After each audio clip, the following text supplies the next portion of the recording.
Okay. Sabida, yes, Sabida. Switch on the video and you can start the. Yes, sir.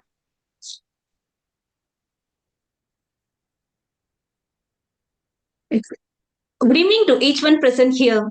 We are at the starting point of a productive session on sustainable productive session on sustainable development goal from IGEN.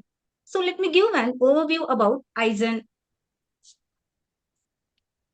The institution of engineers is dedicated to advancing green engineering principles to promote sustainability, reduce environmental pollution, and ensure public health without compromising economic and technical efficiency.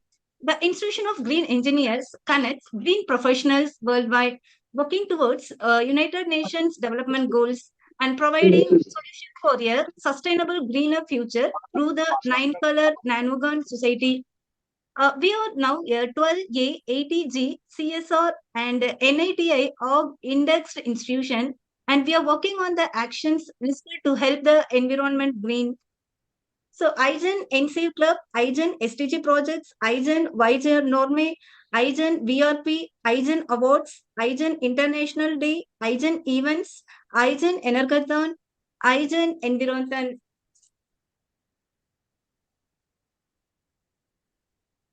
To participate in these events, we have the eminent speakers and enthusiastic participants assembled here. Now, let me invite Dr. P. Selvaraj sir to welcome the gathering. Sir, please. Thank you, ma'am. A very good evening to all distinguished speakers, respected dignitaries, eminent speakers, organizers, and dear participants. It is my great pleasure to welcome you all to the IGEN SDG4ENERGY Conclave, a unique and meaningful platform dedicated to powering the 17 Sustainable Development Goals through energy action. This conclave, organized by IGEN Green 9 Hubs as part of the IGEN Power Premier League, brings together thought leaders, academicians, policymakers, and professionals who are passionately committed to sustainable development and clean energy transformation. So we are truly honored by the presence of our esteemed leadership, Dr. L. Ramesh sir, President IGEN, and Dr. Sindhir Kumar sir, Director IGEN, whose guidance and vision continue to inspire impactful initiatives. Our sincere appreciation goes to our special guest, Professor Vilesh Narayan, Dr. E. Bhaskaran sir, Dr. R. Savira, for graciously joining this conclave and sharing their valuable insights. I also extend a warm welcome to 17 accomplished speakers who will demonstrate how focused energy actions can effectively drive progress across all sustainable development goals. This conclave stands as a powerful reminder that energy is backbone of sustainable development, influencing education, work, industry, innovation, equality, and environmental protection. As we engage in today's discussion, let us collaborate, exchange ideas, and strengthen partnerships that translate vision into action. On behalf of organizing team, I once again extend a heartfelt welcome to everyone and wish all the participants an inspiring, insightful, and impactful SDG4ENERGY Conclave. Thank you. Thank you, sir, for according a warm welcome. Now, may I invite Dr. R. Zahira ma'am to talk about the event. Ma'am, please. Good evening all and a green evening. So today we are here in connection with the IGEN Power Premium League. So we are running IGEN Power Premium League. In connection with the IGEN Power Premium League, we are here with the SDG4ENERGY. So we are having nearly 17 SDG goals. So today we are having eminent speakers to connect the 17 SDG with the energy goal. So this is named as SDG4ENERGY Knowledge Quantum Seeker. So this Institute of Green Engineer invites you to a national level virtual conclave exploring how energy action drives all the 17 United Nations Sustainable Energy Goal. So theme of this event is we are going to have 17 speakers from various institutions and also from different states. We are having good speakers and this will have a good exposure on how our energy SDG is contributing to the society in terms of energy. So here we are having nearly 17 goals, how it is connecting. So I'll just have a rough go through of what are the energy goals. So first we'll go with lightning lives out of poverty. So how energy access and affordable advance SDG 1, that is no poverty. And then we are having a second SDG as powering food security, how energy action strengthens SDG 2, zero hunger. Energizing health system, how reliable energy enables SDG 3 with good health and well-being. And number 4 is powering learning opportunity, how energy access supports SDG 4, quality education, empowering women through energy, how energy access accelerates SDG 5, that is a gender equality, and energy for safe water and sanitation, how power infrastructure enables the SDG 6, the clean power for all. So this is the main SDG which is going to connect all the energy system. So how energy action directly delivers SDG 7, that is affordable and clean energy, and fueling job and economic growth. So how energy productively advances the SDG 8, and energizing innovation and infrastructure, how power system drives SDG 9. And then we are having a 10th SDG goal as bridging inequality through energy access, how this energy equality supports SDG 10. So powering sustainable cities. So this is also coming under SDG 11, how energy efficient advances the SDG 11. So using energy responsibility, how conservation supports SDG 12. Decarbonizing our future. So how energy action drives SDG 13. So this is the main thing what we are looking forward, climate action. So we have to save our mother earth. And then protecting oceans through clean energy, how energy transition supports SDG 14. And then powering the nature conservation. So this is coming under SDG 15. Energy for stability and institutions. So this is coming under SDG 16, which is how reliable our power strength is. And last is combining all these goals, that is partnering for powered planet. So how energy contribution and collaboration advances the SDG 17. So this is coming under SDG 17. So today we are having different speakers. So we are having 3 sessions. And then, so as an opening remark, we will start with Ramesh sir. Thank you. Yes. Thank you, ma'am, for sharing the wonderful information about the event. Now, may I invite Dr. L. Ramesh sir to present his opening remarks about this session. Sir, please. Thank you, ma'am. So it was a very happy note. So very warm. Good evening to all, and hope good morning and all the people across the globe, those who are watching the event, and a special thanking note to all the speakers, 17 speakers, not only the 17 speakers, and to our special guest, Professor Nilesh Narayanan and our Bhaskaran sir. So thank you so much for your mentoring the team. So IGEN, the Institution of Green Engineers, we are working for green sustainable development goals, which we all aware that, but through which we are having a very strong commitment called IGEN SDG projects. So we have several platforms, like our comparer already informed about that various that is IGEN Research and Innovation Consortium, IGEN Environthon, Energathon event, IGEN NSA Club, International Day activities, like that. Lot of activities are there. In that one activity is this IGEN SDG projects. We have presently 5 SDG projects. So one SDG projects, we call it as IGEN Energy Double Line Challenge, and IGEN Talk for SDG, IGEN Cycle for Green, IGEN Zero to Hero, IGEN minus CO2, IGEN Green Day. So like these various projects are there. So in these projects, we have the concept called energy saving mantra. So the NSAVE mantra, if you can able to search it in the Google by typing NSAVE 9 mantra, what all the activities which we had come across through this will be featured in the Google itself. So it seems that you all aware that energy triangle. So this energy triangle have 3 important components. One is energy conservation, which is in the down. The second part is energy efficiency, and the tip part is the renewable energy.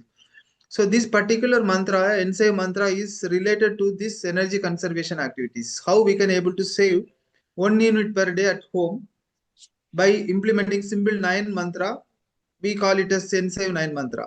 So through that, we come out with the project called IGEN Energy Double Line Challenge project, and this project was tested very nicely, and around 300 plus people completed the project, and it was indexed by United Nations Department of economic and social affairs. And we got a project ID, SDG Action 48555. So this all a story which we had. So in which that we come out with another idea, we can able to come out with the next master plan called the IGEN Power Premier League. So the how this Power Premier League is going to happen across the country.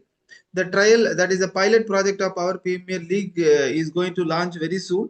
And through this Power Premier League, all our 17 speakers and mentors are connected together. So with all, we thought of coming out with the first one conclave, because we all, this Power Premier League is totally related to the energy. And through that, we can talk related to the energy. That is what this event was consolidated. And this event particularly SDG for energy. Why we made it like SDG for energy? So we all aware that 2015 Sustainable Development Goal initiated in the Climate Change Conference, Paris Climate Agreement, Climate Change Conference, that all story we know. But the unfortunate condition is 2025 index report states that only 17% of the targets are achieved. We have 169 targets. Out of 169 target, only 17% of targets is achieved. So there is a lot of question marks are there, how we can able to achieve before 2030. So the target states that it has to be achieved before 2030. How it is possible? So connecting with respect to that, how this energy, particularly energy action, can able to support SDG1. Energy action can able to support SDG3, good health and well-being. Energy action can, how it will be supporting SDG6 clean air and SDG6 clean water and sanitation, like that. SDG7 clean energy, SDG12 responsible consumption and production, and SDG16 peace, justice and strong, like that. All goals, how this energy action will support. That is what we had several around 10 plus meeting we had with all our speakers, and we had to come out with a proposal how we can able to implement Power Premier League project. That is separate project which is going to come. Through that only we had a very several discussion how this energy we can able to support. That is what our speakers all are here. 17 speakers from various institutions across country and 2 speakers outside India. So they are going to give you the various sessions on how the particular energy action can able to helpful for you to support to achieve the particular SDG goal. So that is what the today's discussion. And the first round. Second round, we are having a very challenging 3 questions. That which is the challenging 3 questions. All the 17 speakers with myself and Dr. Sendil Kumar, we are going to discuss and come out with some action plan. The first round will be all the 17 speakers are going to talk about their selected goal, how the energy action can support to achieve that particular goal. And the third round will be for the participants. Dear participants, those who are watching in YouTube, I suggest you, you can put your questions, you can put your discussions and critic questions related to that, so that we will be calling you in the third round. We will be calling you in the third round, and we will be having a discussion with the participants. That is what new initiative which we taken.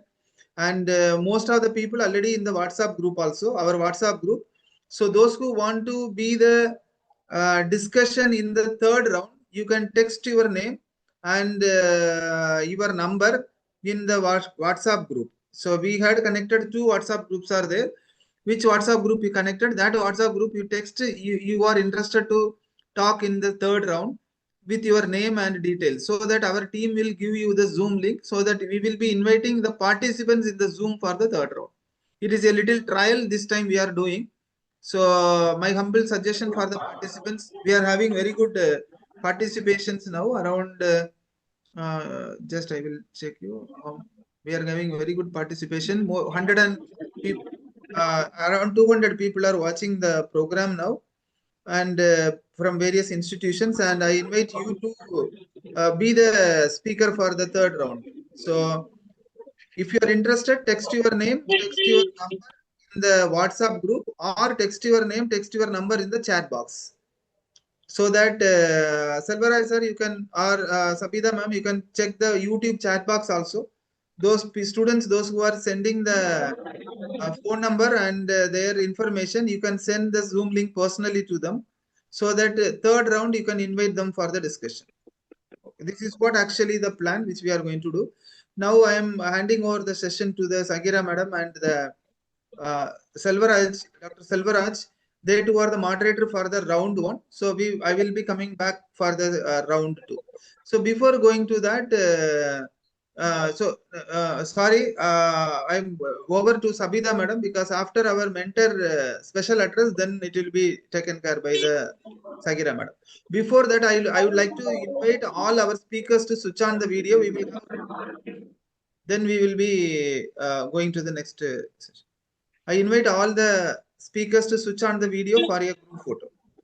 We will take group photo, 2 group photo, now 1 group photo, and during the second round we will take another group photo. I invite all to switch on the video.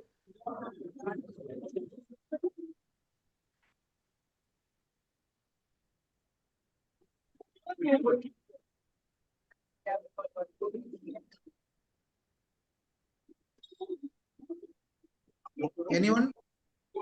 I request all to those who are in the Zoom, you can switch on the video for a photo session.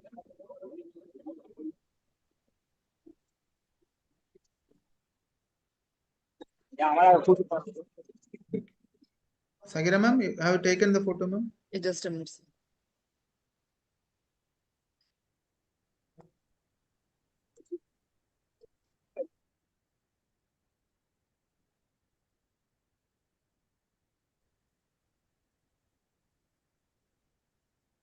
Okay, thank you. Over to Sabita ma'am. Thank you, sir, for opening the session with wonderful wordings. It is indeed a great honor for me to welcome the special guest of this event, Professor Nilesh Narayanan from Global Director of Education, International Teachers Association, and Dr. E. Bhaskaran, sir, Joint Registrar, Department of Industries and Commerce, Government of Tamil Nadu. They are present with us now in spite of their busy schedule. I'm greatly privileged to invite Professor Nilesh Narayanan, sir, to address the session. Sir, please.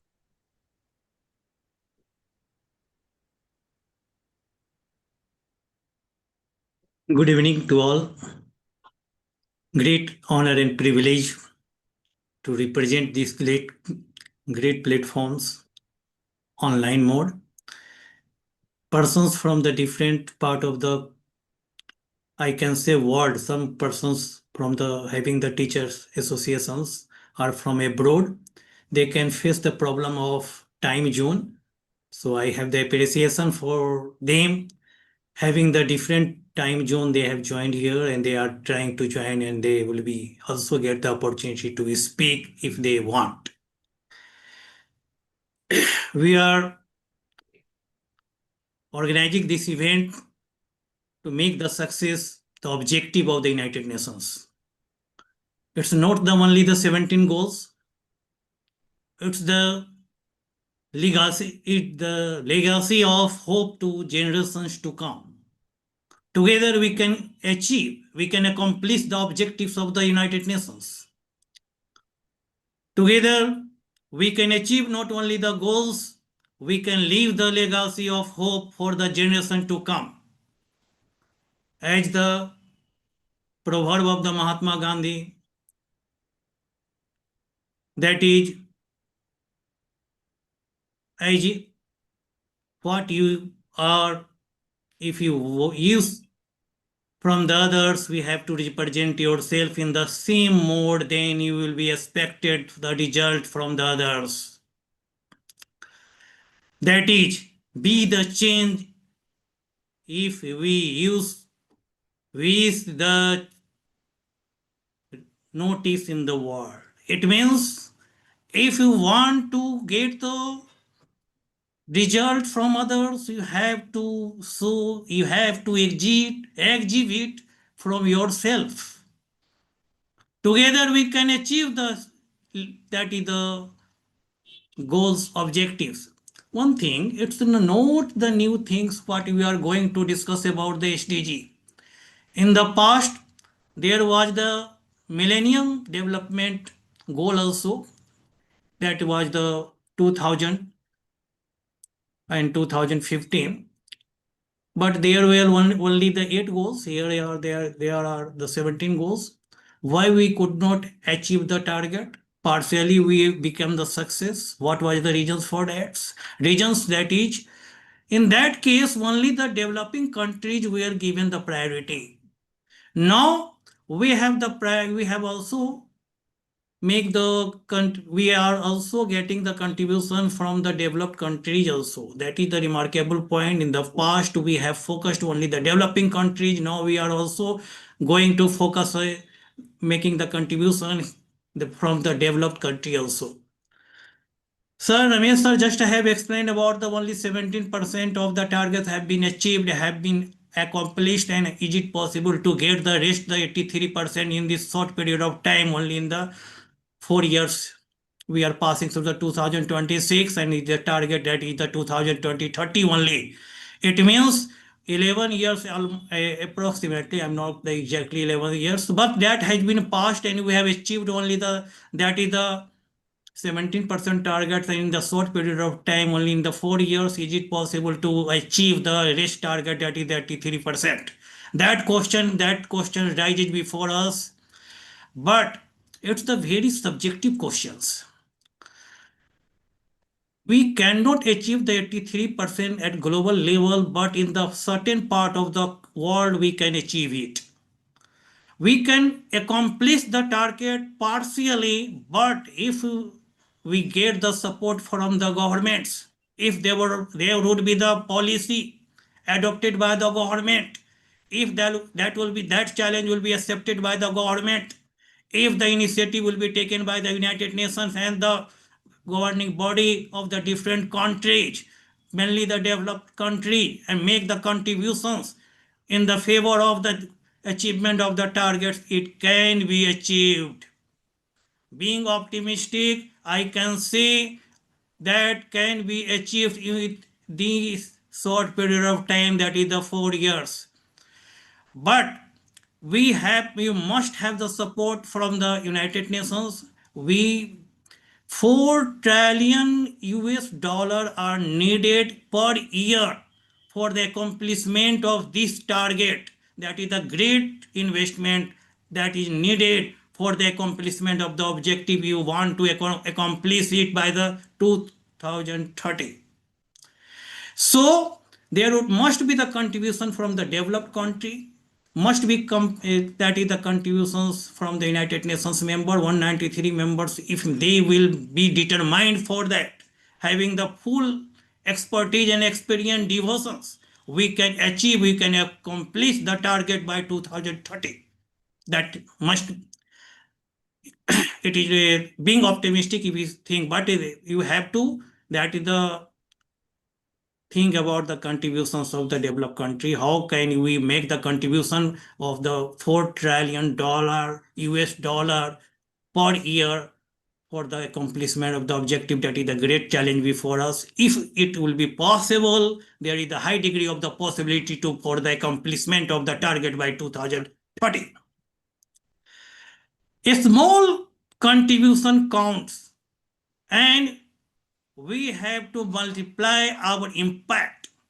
I am actually not only by the contribution of the UN and by the developed country and the governing body and the government of the developed country that is needed, but I have to say a small contribution counts, and we have to multiply our impact for the accomplishment of the objectives.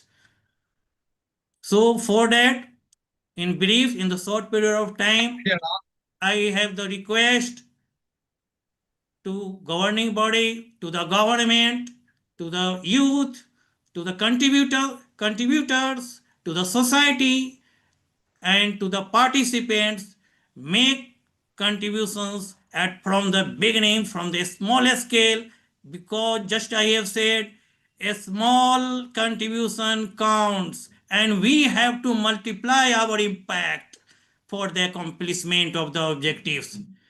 So by this, I conclude my opinions. In course of time, it is a continuous process. It will be continued. It is not the last, or it is not that is the first. Actually, just it is a continuous process. We have to maintain the consistency for the accomplishment of the objectives, for being the optimistic, getting the contribution from the participant, from the government body, and from the different platforms representing the global and the international platforms. So thank you, and thank you to all the participants. Thankful to all the team members and the staffs who have organized this event and has given honor to me. Thank you to all. Thank you, sir, for your words of wisdom and knowledge. With immense pleasure, may I invite Dr. E. Bhaskaran, sir, to address the gathering. Sir, please. Well, first of all, I thank Dr. Ramesh and Madam Sahira Madam, and then the introducer Sabita and others. So I'm very happy that they have invited me to give the address. So I am from Department of Industries and Commerce, Government of Tamil Nadu. I am Joint Director Engineering.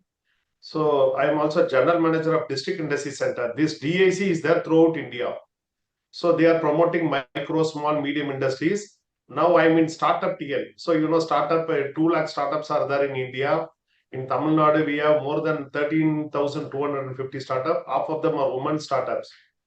So what I'm trying to say is these SDG goals will be placed all the 17 in all the areas where like gender equality, SDG5, or any women empowerment, or our economic development and employment like SDG8.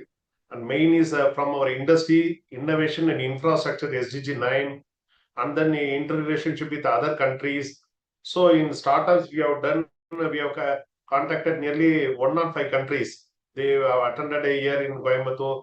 So like that, achievement of a target is very easy in such a way that government is formulating all the policies for all the departments based on SDG goals only.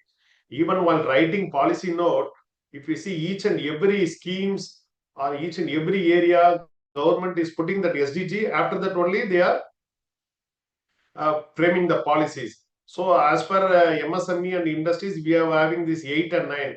So like that, some of them have said nearly 70% only achieved. So other thing easily we can achieve because I worked in a Tirupattur where all the departments, nearly 27 to 30 departments, they have goals. So we will take a particular district, and then each and every district we have from hunger and then health, all the areas we will mark a goals, and then we will mark a number, how much they have achieved. So for example, target is 200 means they might have achieved 100. So we will try to achieve 200% to give loan under the schemes. So like that, lot of areas, all departments in finance, marketing, then your agriculture, industry, health, all departments, they have SDG targets. So government of Tamil Nadu is promoting in all districts, 39 districts like that. All other states also they are promoting. I'm very happy to say that all funds are allocated based on SDG target only. So if you concentrate the government schemes, easily we can achieve in all areas from SDG 1 to SDG 17. For example, in the SDG, we have a innovation fund where we, as an EDI, we are giving to 3 lakh and 7 lakhs to new startups. That is called Innovation Voucher Program. Freely we are giving for an innovation. Then in TANSI, we have TANSI fund, 10 lakh for others, women, rural, green technologies, we are giving 15 lakh free. So, and then space tech, and then agri-tech, like a lot of funds are there. In first step, we are helping.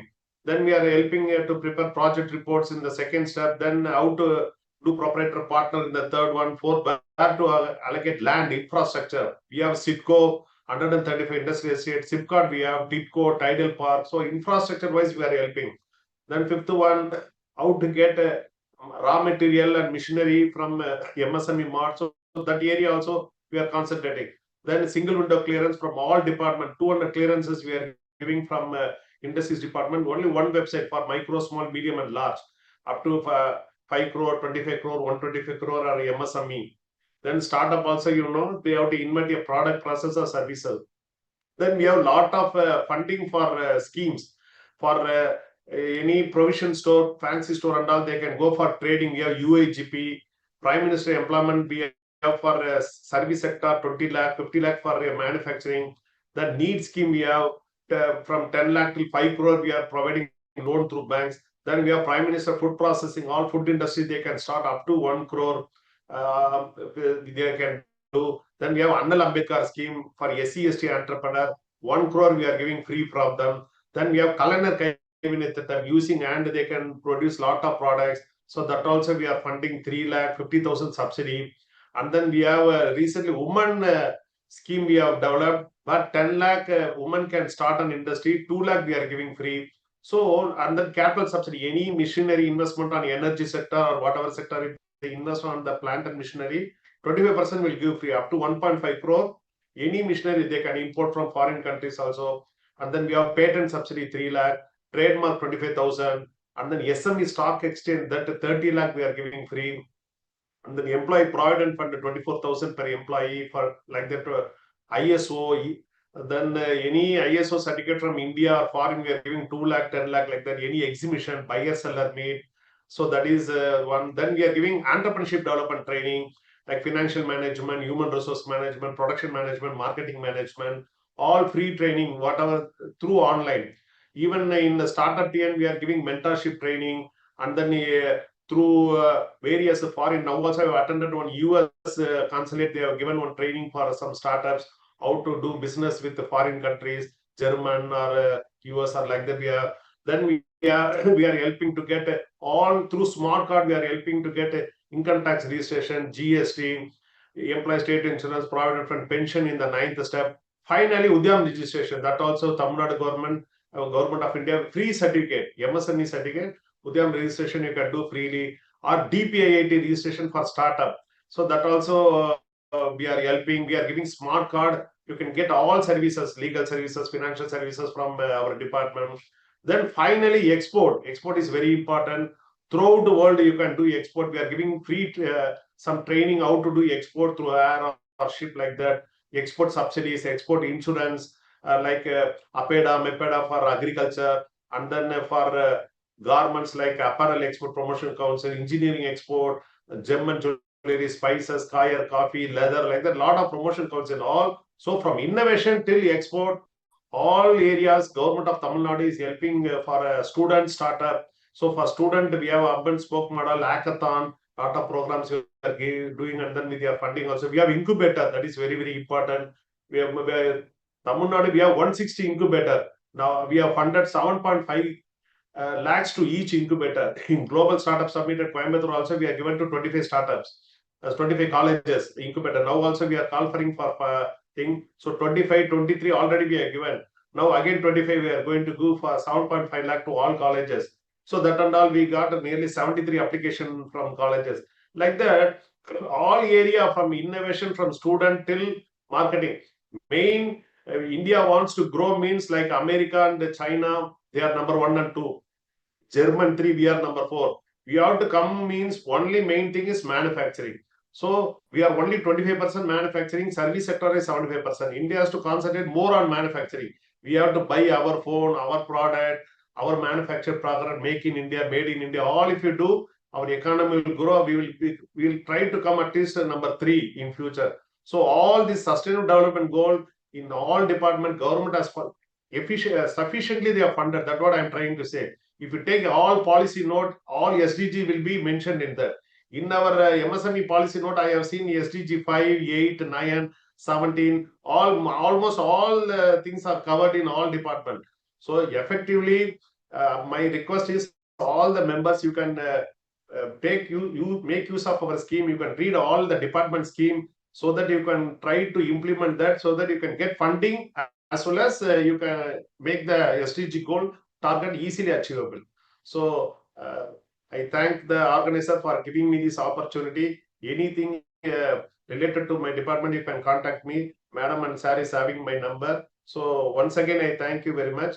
In Tamil, I have to say, Toil Thodanga Varangal, Tol Kodupom Nangal. So that is our motive.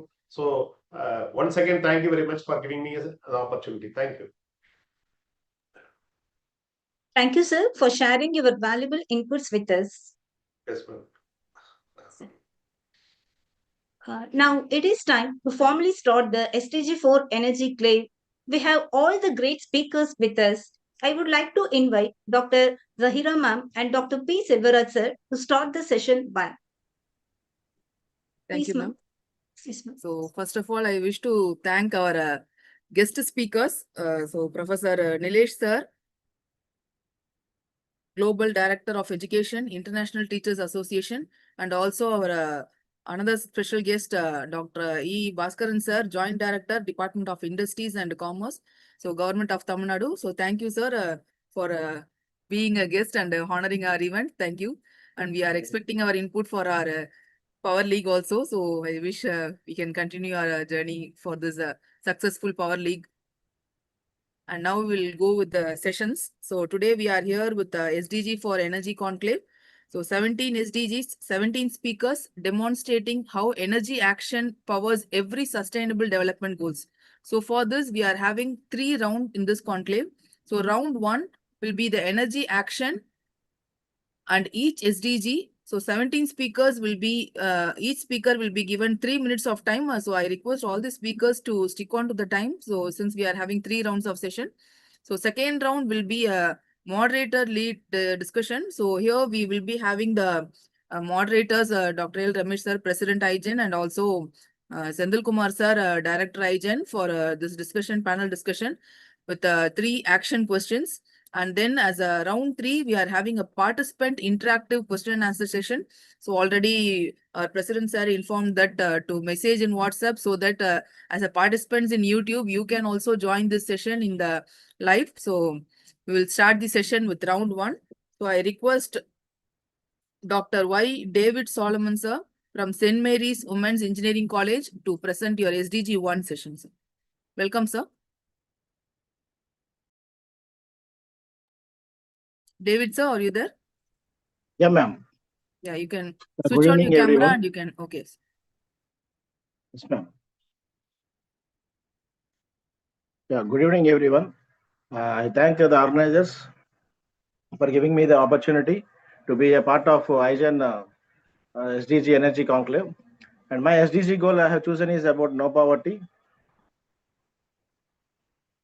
Am I audible, ma'am? Yes, sir, you can proceed, sir. And the main goal of this is energy access plays a crucial role in achieving this goal in India. Over 200 million people lack of access in terms of electricity, hindering economic opportunities and perpetual property. In this, how we can achieve the saving of energy is in terms of harnessing energy to lift the people out of poverty, as well as in terms of the electricity and identifying the goals like save water, save power, save electricity. And moreover, as per the statistics analysis, the European countries are moving forward in this scenario compared to our Asian countries. Like how we are utilizing the power in terms of the mobile devices and unwanted electricities and all. So we can motivate the first initially with our people who are living with us at our households.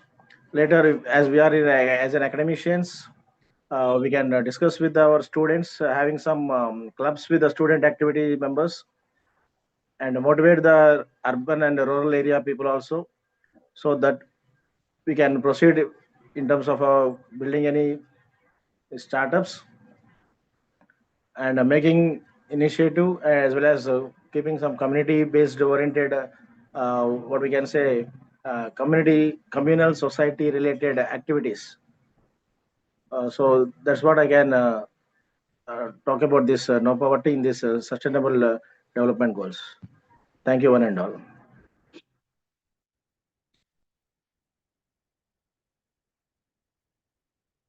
Yeah, Sir, ma'am. thank you, sir. Thank you. So Yes, thanks ma'am. for sticking on the time. Thank you, ma'am. Thanks So a lot. your content is very good, sir. So how we are linking energy to SDG1, how we can reduce the poverty by implementing the action plans, whatever you have discussed. Thank you, sir. Thank you for being a speaker in this session. So next we'll go on to session Thank you. second SDG goal. So which is taken care by Dr. V. Vishwanathan, sir, Annamacharya University. Yes, sir. Welcome you, sir. Thank you, madam. Madam, myself, am I audible, madam? Yes, sir. Yes, sir. You can proceed. Yeah. Good evening, everyone. This is V. Vishnath from Annamacharya University. I'm here to speak a few words about SDG2. It is no hunger. But as you all know, nowadays hunger is one of the drastic problems which is being faced by each and every country.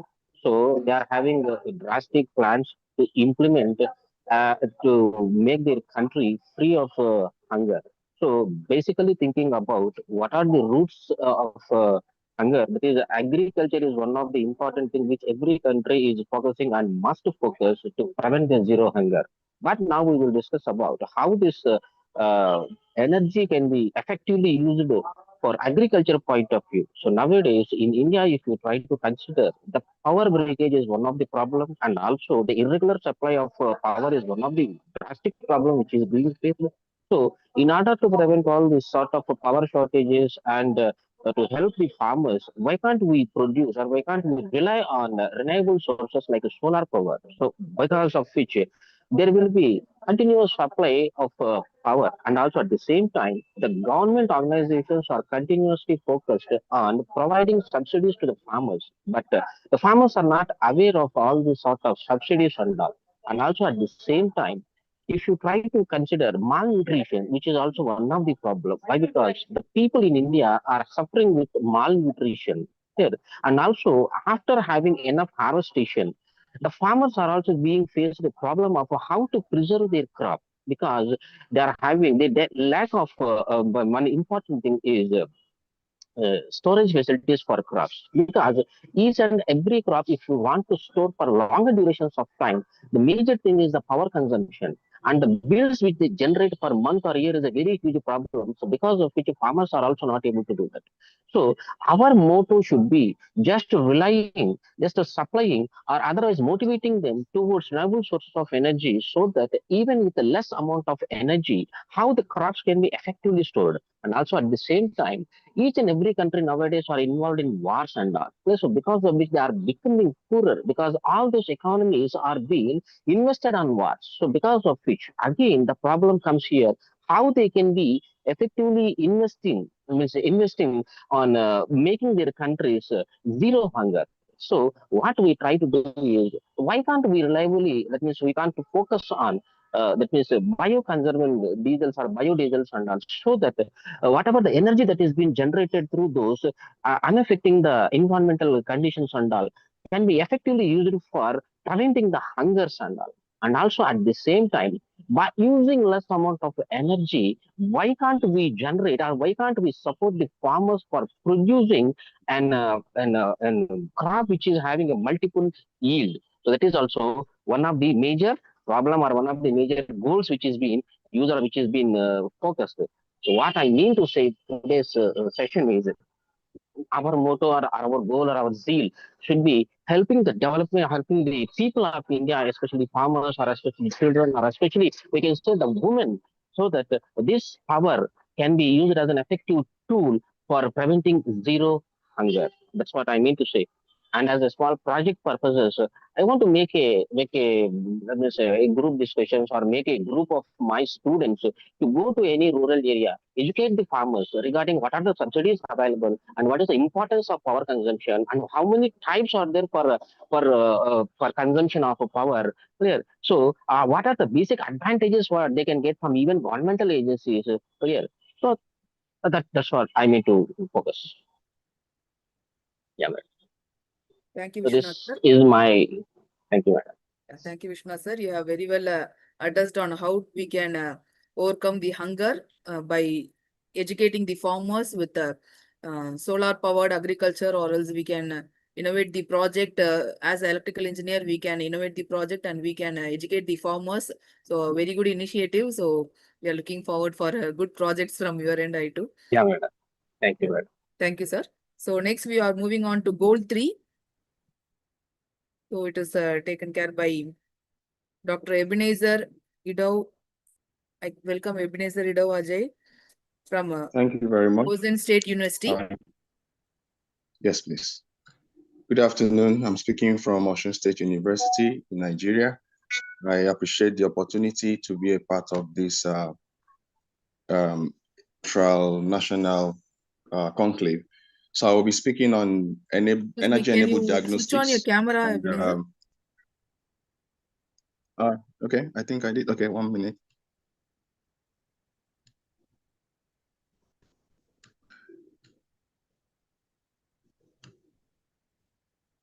So if issue, I you can switched it on continue. already. Yeah, if possible, you can switch on your camera and you can proceed. Okay. So I'll be speaking on energy-enabled diagnostics and research relevance. It's about to between 3 and G7 about how energy affects productivity of health outcomes. We know that good health and well-being itself cannot be achieved without deliberately involving financing energy as a core part of energy health intervention. And our health systems need this intervention from energy as a tested means to implement research and outcome for health. They are to reliable, affordable, sustainable energy remains of the most under-recognized driver.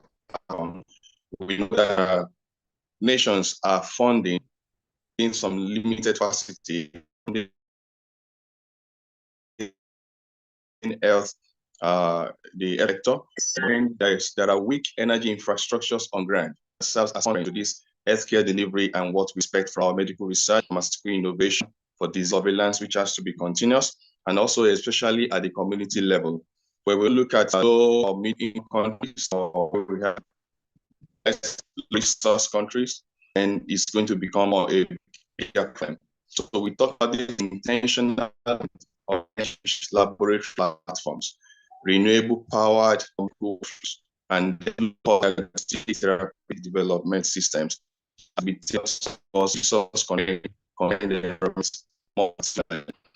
Calls for aligning state and so that whatever we see at the lead stage of energy can now be harnessed to motivate. Yes.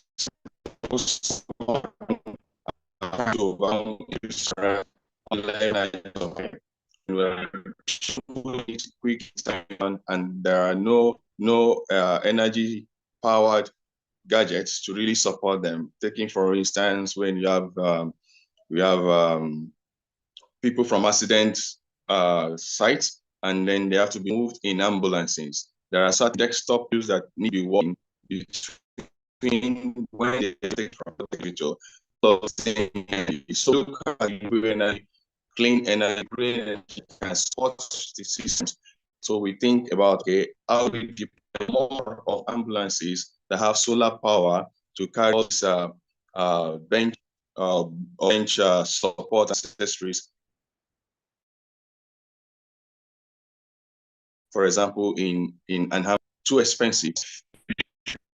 So at the end, to be thing cost for deployment.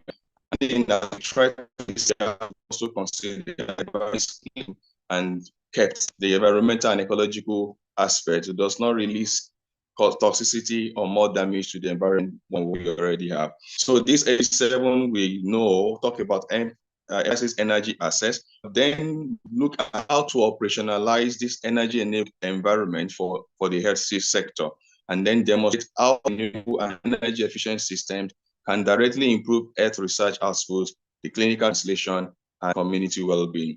So to do that, we have to work toward energy efficient medical research. There are many universities now that are bringing up programs around the medical devices. So the medical devices that are well made in a way that is energy efficient, that low voltage is even enough to power it.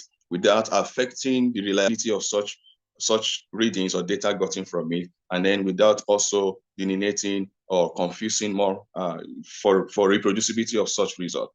So to develop and evaluate low energy diagnostic and therapeutic pipelines, we have to integrate renewable energy systems.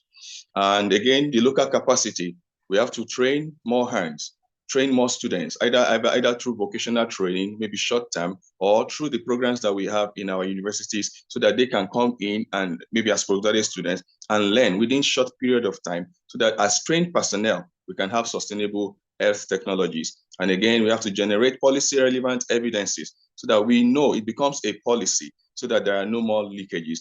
And major point I'm moving to now is about external funding. The government alone cannot do it. Private hospitals, private health facilities, we know that they are very, very expensive.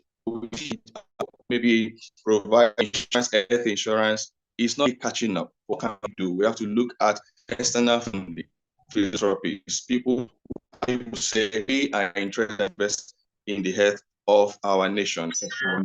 This way, we are talking about the external funding is not something for charity majorly. Aspect of it for charity, but some people are interested in what we generate as ROI.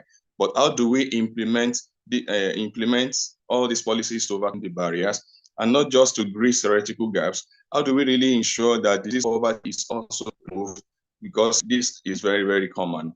And then make sure that any weak capacity have already is strengthened. I suggest a pilot concept.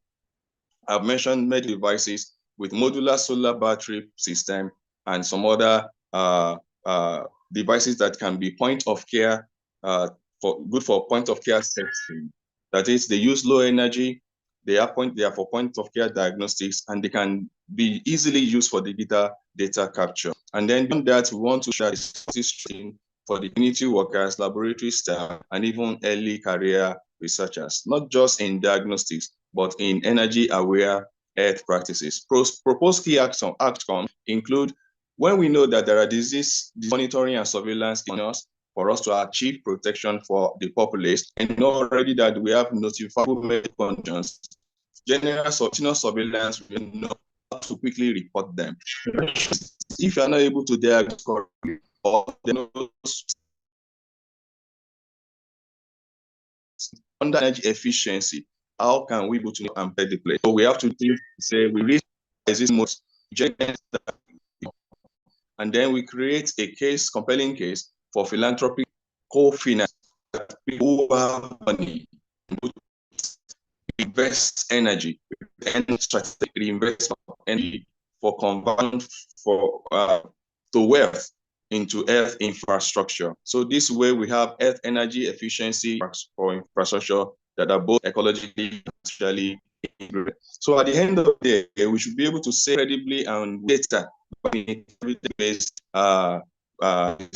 that energy can improve earth system performance. And to close, why it matters, we say this burden is on the right, climate driven is the system is on the right, and we have to find a way to increase the availability of renewable energy financing. Because if not do it intentionally, so all fossil, we continue to fund fragment solutions. We can turn energy from a background utility into a measurable demand of earth. So we look out for the government and create a defined pathway through innovative earth things. And then, because it's not a building powering this, it's about powering our earth. I think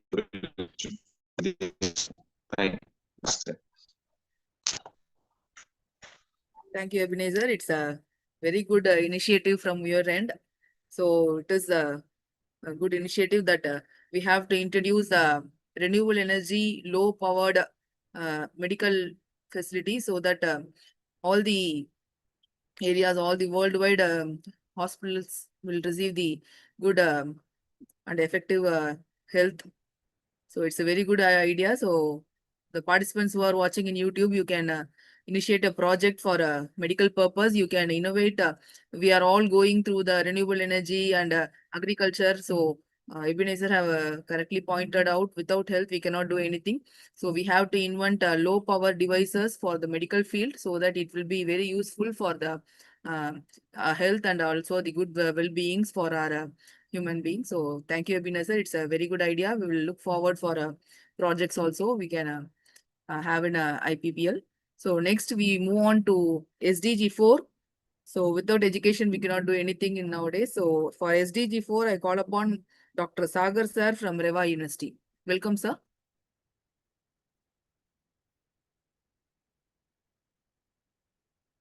Sagar sir, are you there?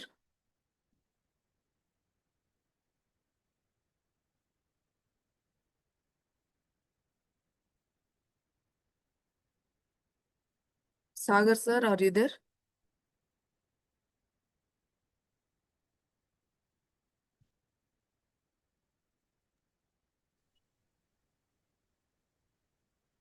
Ma'am, SAR is there, but no mic, He's I not think. Only responding. video is observing visibility. So we'll wait.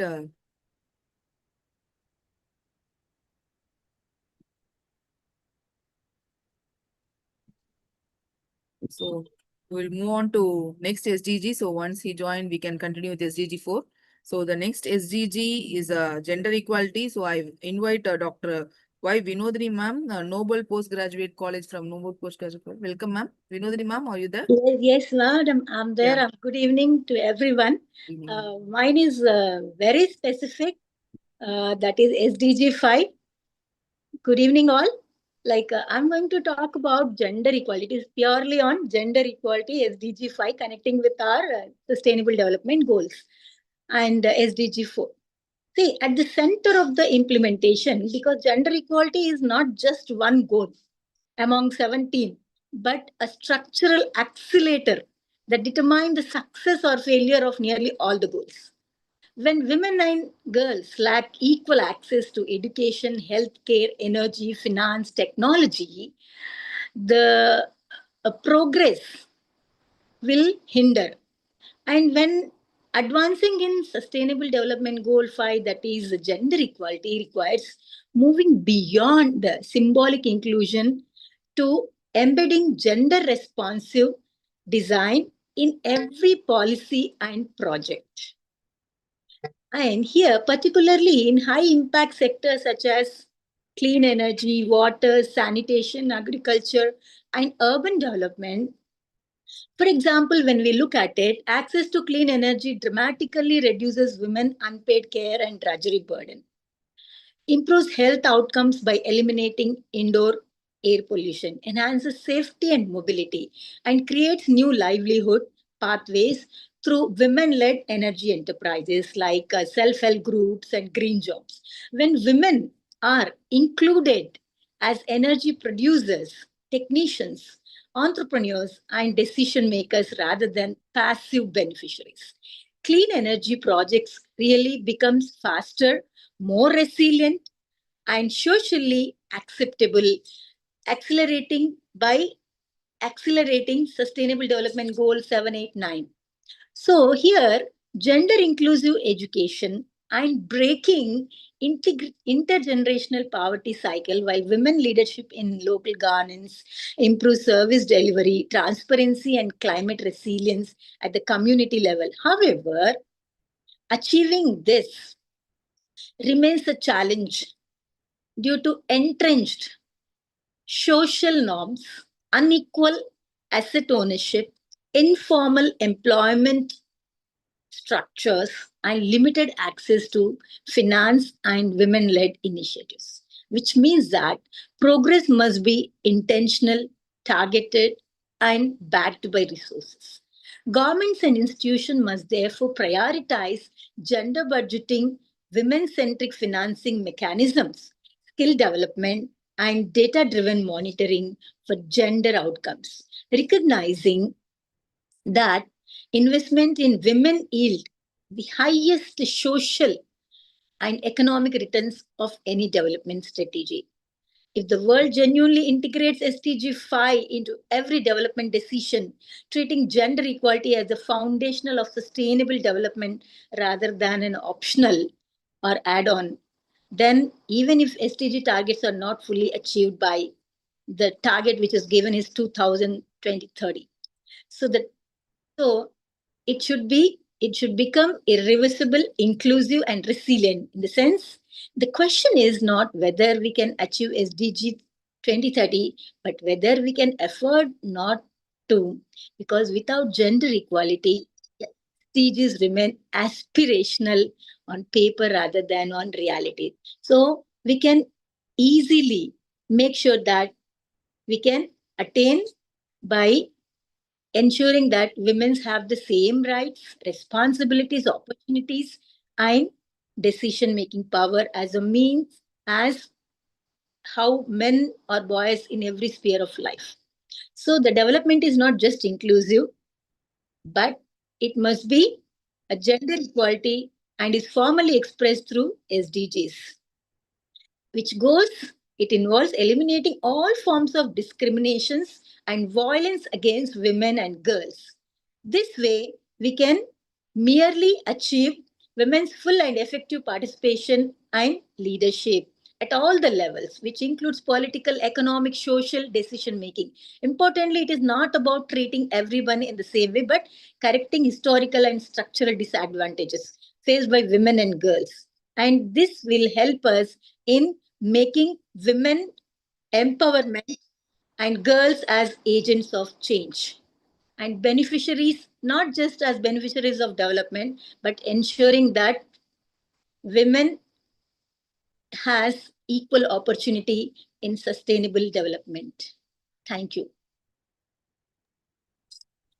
Thank you, ma'am. You have nicely summarized how, as a woman, we can contribute to the SDGs as well as to the nation, as well as how can we improve the energy efficiency. So, very good summarization of how we are contributing to energies and all the SDGs. So, Yes. thank you very much for your presence, ma'am. So, next we move on to the next goal, SDG 6. So, it is a clean water and sanitation. I invite Dr. Venkateshwara from Rajiv Gandhi Institute of Veterinary Education and Research. Welcome, sir.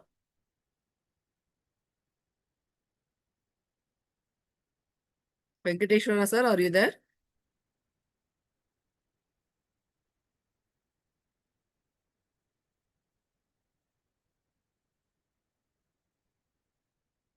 Dr. Venkateshwara from Rajiv Gandhi.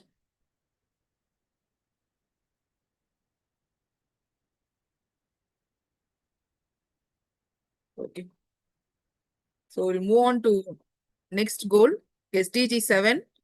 So this is the main goal what we are talking about, which is going to connect all the SDGs. So as a part of energy contributors, so this is the main goal, affordable and clean energy. I invite Dr. D. Purselvi ma'am from Sri Sai Ram Engineering College. Welcome, ma'am.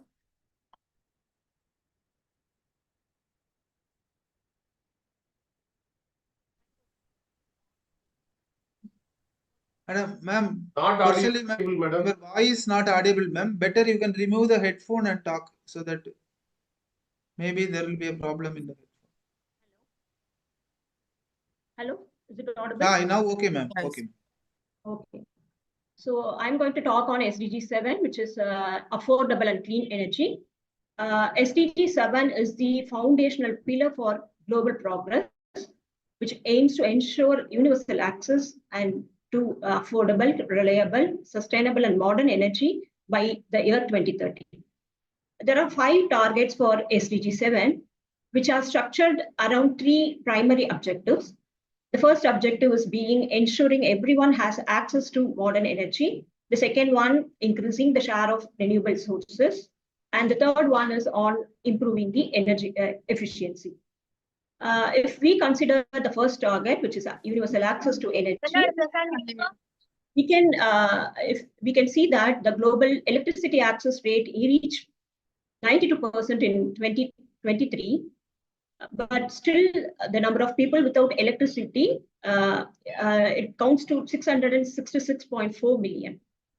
At this current pace, if we continue, then there will be 645 million people will remain without electricity in 2030. Now, if we consider the access to clean cooking, global access to clean cooking fuel and technologies reached 74% in 2023. Approximately 2.1 billion people still rely on the polluting fuels. If we continue the same, then there will be 1.8 billion people will still lack the access in 2030. And now coming to the second target, which is the share of the renewable energy.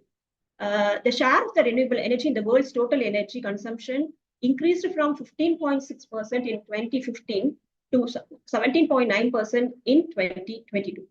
If we see the sectoral breakdown, the share of renewable energy in electricity sector is 30%, and in heat sector it is 21%, and in transportation sector it is only 4%. Now coming to the third target, which is energy efficiency. The primary energy intensity is improved by 2.1% in 2022. This rate is improved. This improvement is below the original annual target of 2.6%. To meet the annual goal, an annual improvement of 4% is required between 2022 and 2030. Now, the fourth and the fifth targets are on international cooperation and infrastructure. The international financial support for the clean energy in developing countries is $21.6 billion in 2023. But the support for least developed countries, landlocked developing countries, and small island developing states remains far below what is needed. And if we consider the installed capacity, the global installed renewable energy capacity per capita hit a record of 478 watts in 2023. But there remains variations among the countries. In developed countries, it is 1,162 watts per person. In developing countries, it is 341 watts per person. And in least developed countries, it is only 40 watts. Landlocked developing countries, it is 105 watts. And in small island developing states, it is only 110 watts. Now, we will see the India's role and the progress towards the SDG 7. India has taken a lot of initiatives for SDG 7 targets. Through Deen Dayal, for target number 1, through Deen Dayal Upadhyay Gram Jyoti Yojana, India electrified over 18,000 villages. And the Saubhagya scheme, we have connected more than 28 million houses in 18 months, which is the largest and fastest access expansion in the world. And regarding the clean cooking, Pradhan Mantri Ujjwala Yojana launched in the year 2016. It achieved its expanded target of 80 million LPG connections by 2019, which was extended in 2021 to provide additional 10 million connections. With this rate, the country will move towards 100% coverage.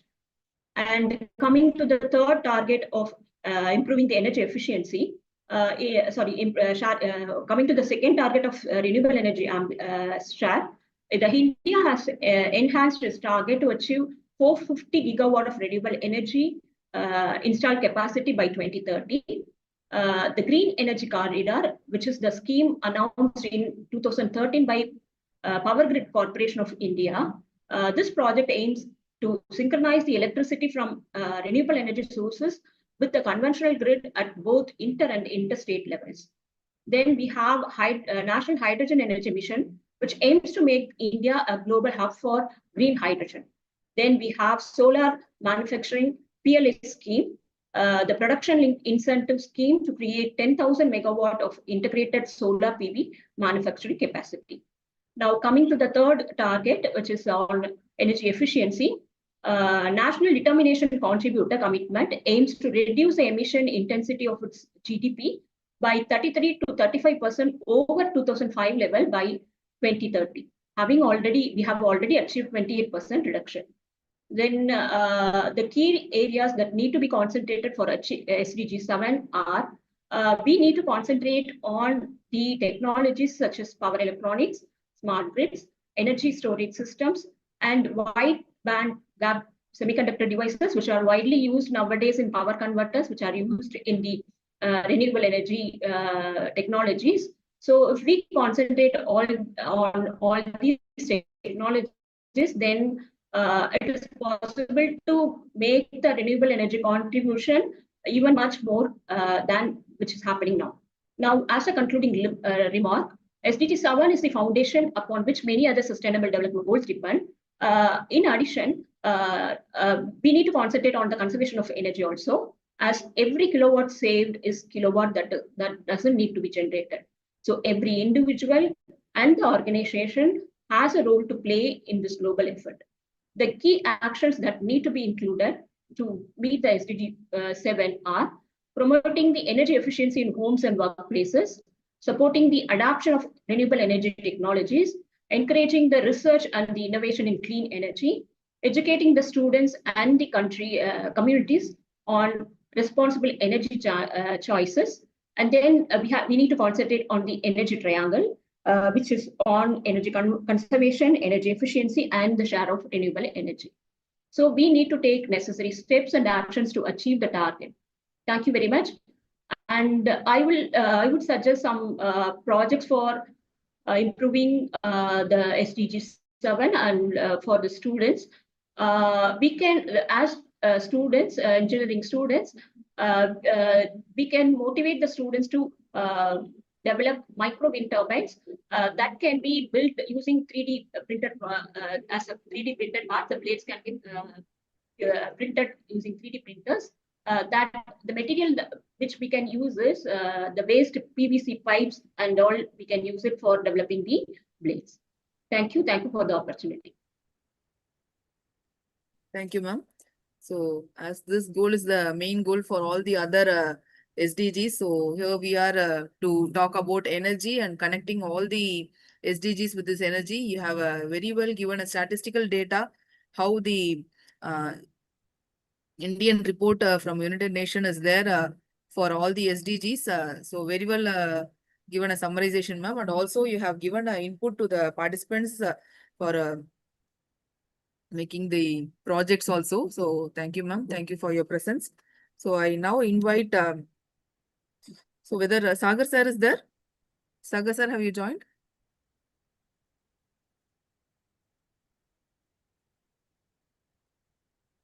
So we'll move on to SDG 8. I invite Dr. Pradipta sir from Ramakrishna Mission Institute of Culture. Welcome, sir. Okay, thanks, madam. And good evening to Ramesh sir, good evening to Selvaraj sir, and good evening to all distinguished guests, speakers, and participants present over here. Today, I will talk on impact on Sustainable Development Goal 8 in stopping energy wastage and achieving energy savings and energy efficiency.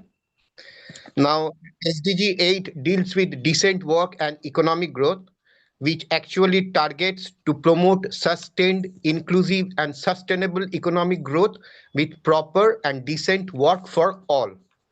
The basic target of SDG 8 will be to raise the living standards of the modern population by reducing poverty and have overall economic development of the entire world. Economic development can be through the development of infrastructures, development of health and education systems, and proper and sustainable economic development can only happen after considering the ecological, social, and economical factors and should happen without harming the surrounding environment. The Sustainable Development Goal actually helps in the process of energy saving through implementation of those types of business practices like implementing proper carbon management plans, introducing energy saving lighting options, implementation of proper waste management techniques and procedures, and try and implement modern circular economic practices in various different types of business units along with the overall country aspect, which will go on to save operational costs through reduced energy consumption. First of all, I will discuss on some strategies overall on the world basis which can be implemented in any countries throughout any continents to implement this SDG 8 goal. First of all, there can be promotion of green industries. Green industries actually refers to those types of businesses, processes, or economic activities which takes care in protecting against environmental degradation by promoting in reduction of carbon emissions, along with promoting in obtaining higher amount of resource efficiencies through production of eco-friendly goods, services, etc. Using of renewable energy sources and other sustainable business process methods.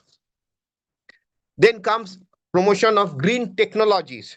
Green technologies actually refers to those types of technologies which goes on to create green jobs in sectors like renewable energy or in sectors which are operated with sustainable or green technologies to support in development of sustainable business models which can lead to higher amount of inclusive economic growth with the help of green skills and circular economic models. Then comes promotion of green jobs. Green jobs refers to those types of jobs which takes care in protecting the surrounding environment and normally refers to those types of activities which deals with renewable energies, waste management, green construction, sustainable agriculture, installing of solar panels, green and digital economics, installation of green and digital economic models, which goes on to develop green and clean economy along with ensuring proper and decent work conditions for the labor force or the workforce or the employee force. Then the most important thing is that promotion of renewable energy. Renewable energy refers to that type of energy which normally comes naturally and can be derived from sources like sunlight, wind, water, or geothermal sources, which are essential sources of clean energy and has little or no emissions of greenhouse gases. Thereafter, we see that promotions of renewable energy uses can happen through combined efforts of governments by providing required tax benefits, subsidies, etc. Obviously, the corporates will also have to be come forward and get themselves involved in this type of activities by adopting and implementing new technologies along with other private individuals to spread the required awareness along with building the required infrastructures. Then the basic thing is that we have to stop energy wastage and increase energy efficiency. This point can be achieved by adopting certain changes in our daily lifestyles, like turning off the lights and other electronic appliances and gadgets when not in use curtain to block sun rays properly to insulate the walls, pipes and water heaters, etc., to reduce the heat loss, adopt and implement solar panels to generate power for homes and business. Then we can implement circular economic model as much as possible in modern economic systems throughout the world. The promotion of circular economy model can be through shifting from the take, make, disposal model, which is the normal or orthodox model, towards the idea of using products as a service and keep the product in use as long as possible through the process of reusing, repairing, and refurbishing methods to reduce the unnecessary wastages of scarce resources, including energy resources. Then we see that in order to implement the circular economic model, first of all, we should have proper governmental supports along with investing in those types of technologies, which goes on to adopt and implement technologies which enhance the recycling efficiencies, along with developing those type of infrastructures which goes on to help in having a proper good waste management process and procedures. After this, another important point is to upgrade the modern technologies or the upgrade the modern existing technologies.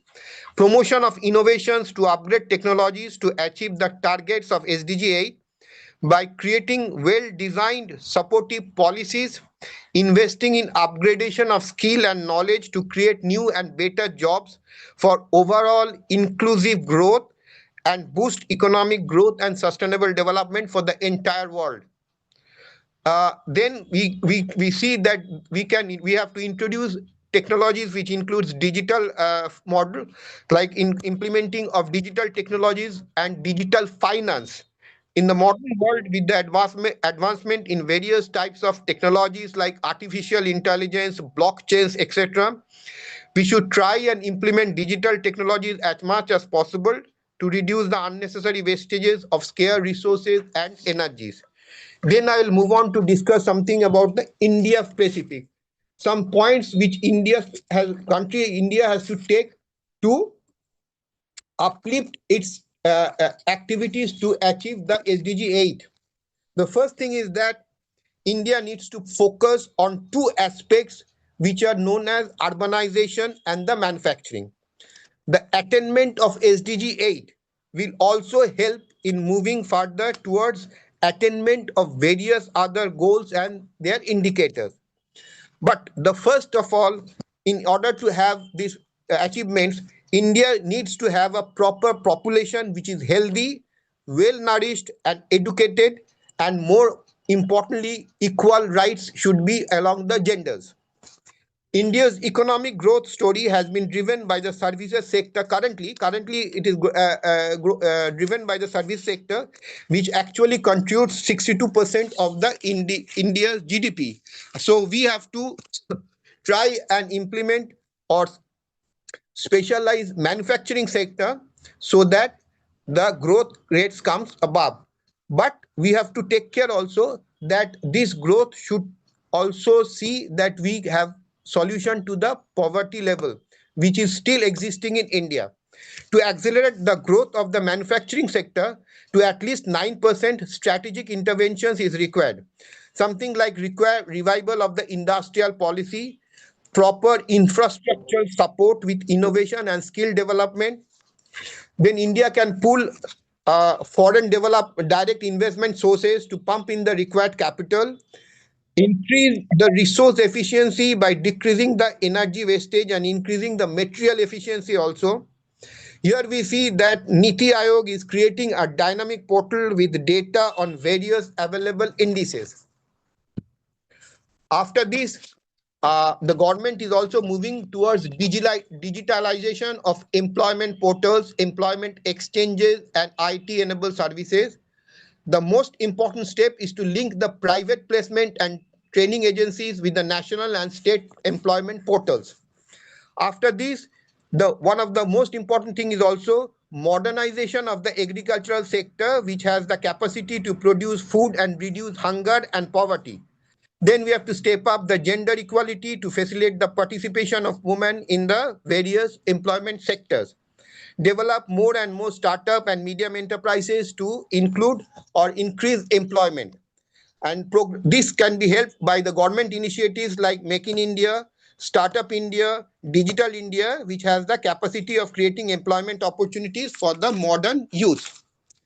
Then another important point. Sorry for interrupting, sir.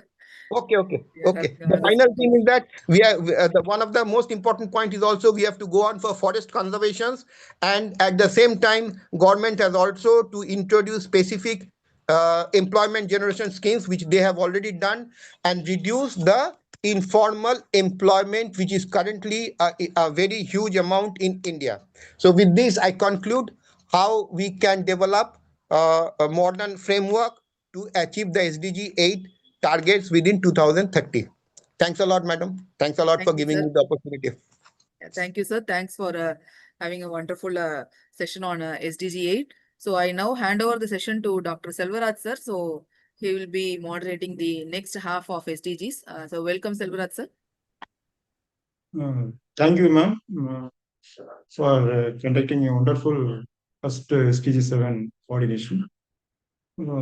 Dear speakers, small change in the calling sequence. First, due to the special request, now they call upon SDG 11, then SDG 4.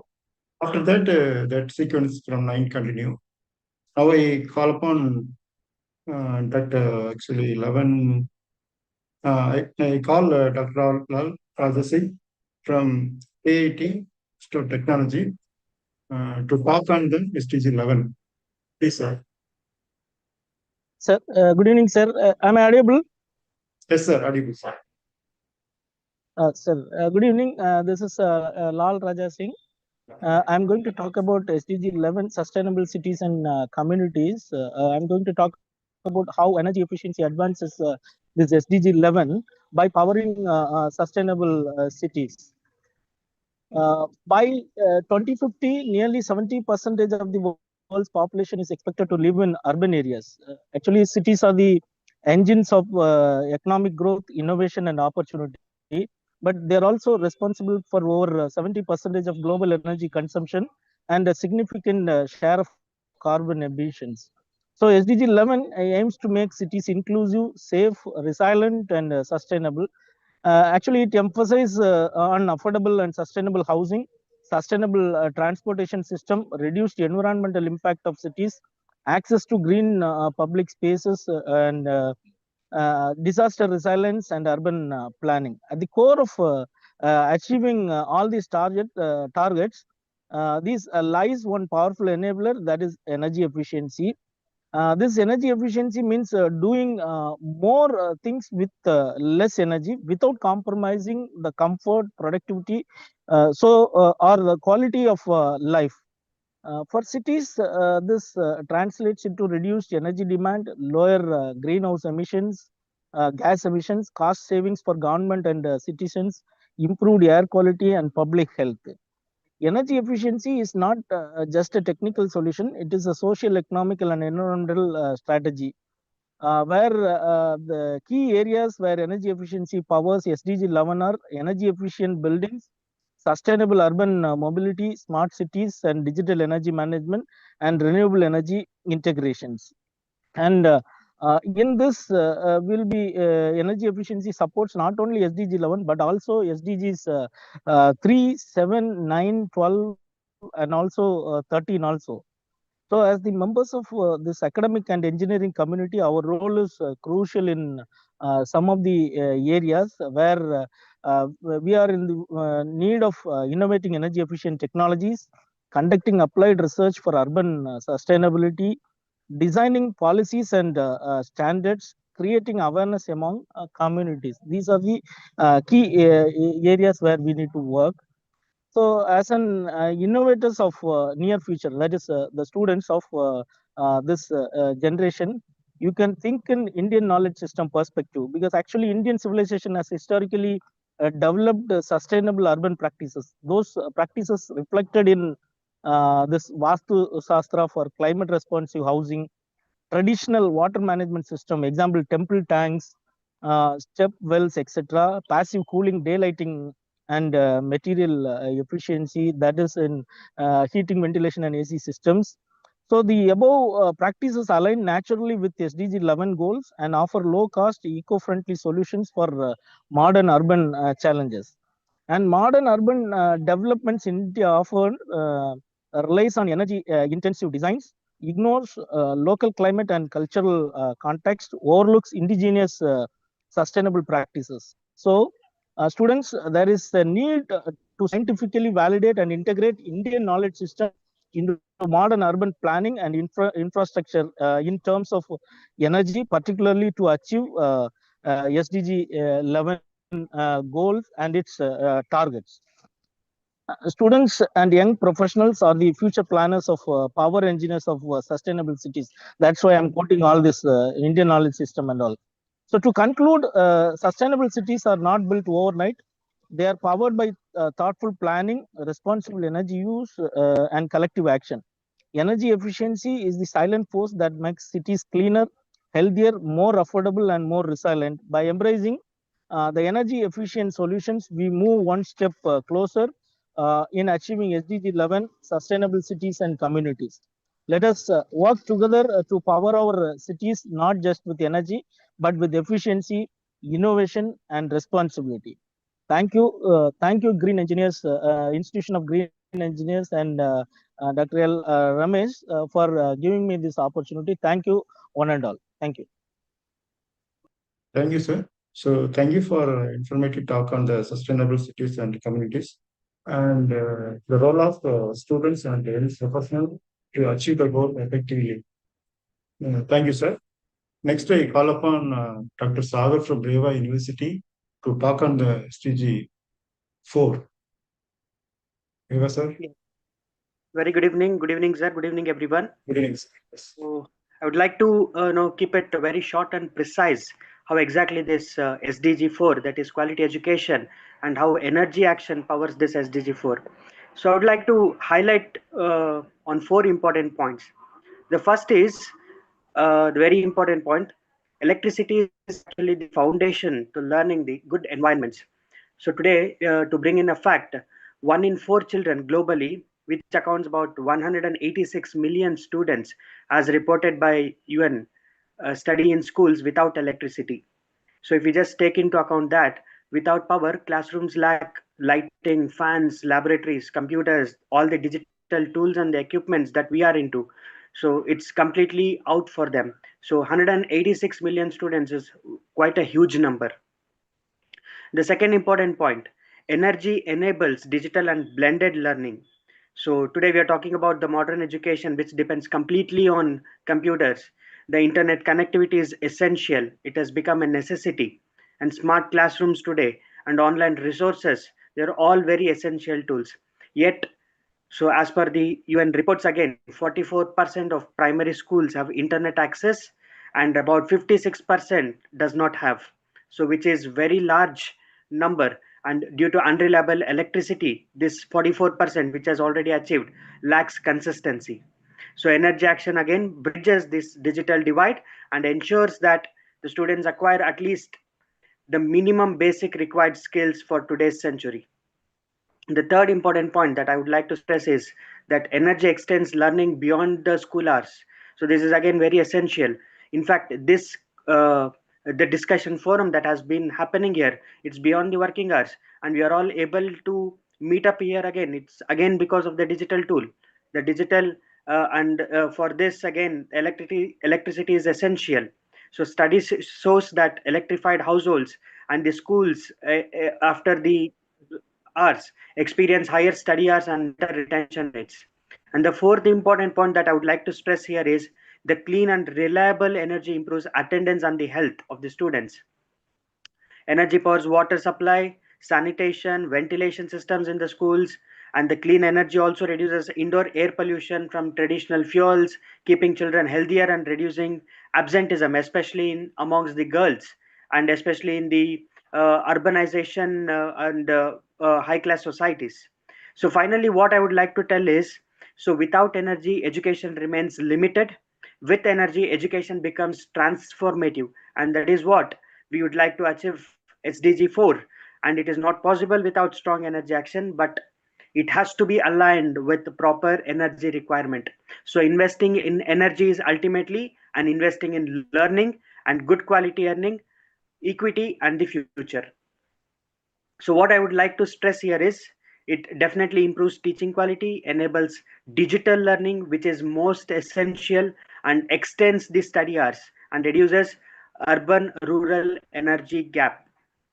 And the most important impact that we would like to achieve is enhances the learning outcomes, improves retention and completion rates, and ensures that education translates itself into skills and employability. So one takeaway for all of us through this is quality education requires both enabling infrastructure and empowered educators. So this is what I would like to tell. And this is all possible only because of the clean energy and ensuring that SDG 4 is also achieved through this. Thank you. Thank you. Thank you, sir. Actually, for connecting electricity with our quality education, it's one of the necessary nowadays required. So due to the online education and smart classroom, so the education should reach the rural area also. So the well approach. Thank you for informative points. Thank you, sir. Thank you. Thank you, sir. Thank you for the entire team. Okay.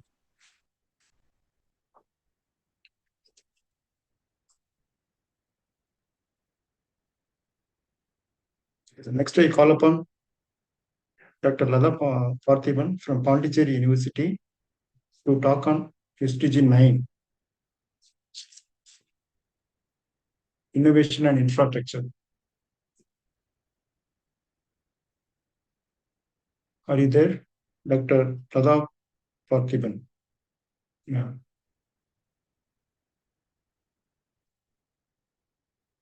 Dr. Parthiban, are you there? SDG 11. Sorry, SDG 9. Shall we move to the next SDG goal? So I'm happy to invite Dr. Hema Binduma from Gitanjali College of Engineering Technology to talk on the SDG 10, reduced and inequalities. Hello, sir. Hello. Yes, ma'am. Yes, sir. Are you able to hear? Just wait, sir. 1 minute. 1 minute. Okay, ma'am. Your voice audible, ma'am.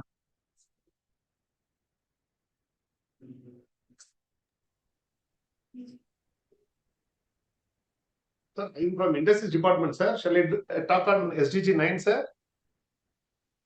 If a person is not available, shall I talk, sir? I'm from Yes, Industries sir. We Department. can talk at the end of session. We can talk. No, sir, the 9 person is there. If it's not there, I will talk, sir. I think ma'am will join late, I think. Sir, SDG 9. sir, SDG 10 available. Okay, okay, sir. Okay. Okay, okay. Sir, are you able to hear me? Yes, ma'am. Yes, Yes, sir. ma'am. Hema Bindu, ma'am. You can proceed, ma'am. Yes, sir. Yes. I'm Dr. Himabindu, Associate Professor from the Department of EEE. I'm working in Gitanjali College of Engineering and Technology from Hyderabad. Good evening to everyone. I'm going to talk about today SDG 10, which is reduce inequality within and among the countries by addressing the disparities in income, age, and sex and disability, and as well as race and religion, and also this inequality representation and development, which is very important goal right now by 2030. And this is playing very important role globally and nationally, and as well as which is also related to the human rights, and this is creating a lot of impact in the society, which is harmful to the society, which is creating so many margins in the poverty.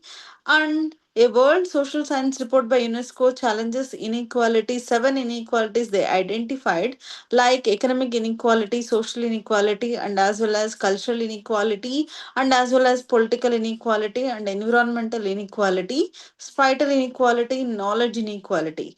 Each one of those dimensions is intersecting. If one of the dimension is creating problem, someone will got affected with the pure communities and who are already become victims of economic inequality. It became face bigger obstacles. And as well as I'm going to suggest the SDG 10 with SDG 4, as Sagar sir said. There will be should be education in our society, which is creating a lot of impact in improvement of this reducing the inequalities, and which is creating equality among all castes and religion, so that we can work on SDG 10 and SDG 4 simultaneously, so that we can improve the equal society and equal opportunities first in the social and economic and political wise, so that which is becoming fundamental principle of any civilized enterprises. So, and in the developing the goals place inequality, which is playing a core role, and also reducing the inequalities by this sustainable goals, which is very necessary in this development of the society. All these SDG goals are playing very important role in improving the society, and also to improving the empowerment among all the human beings.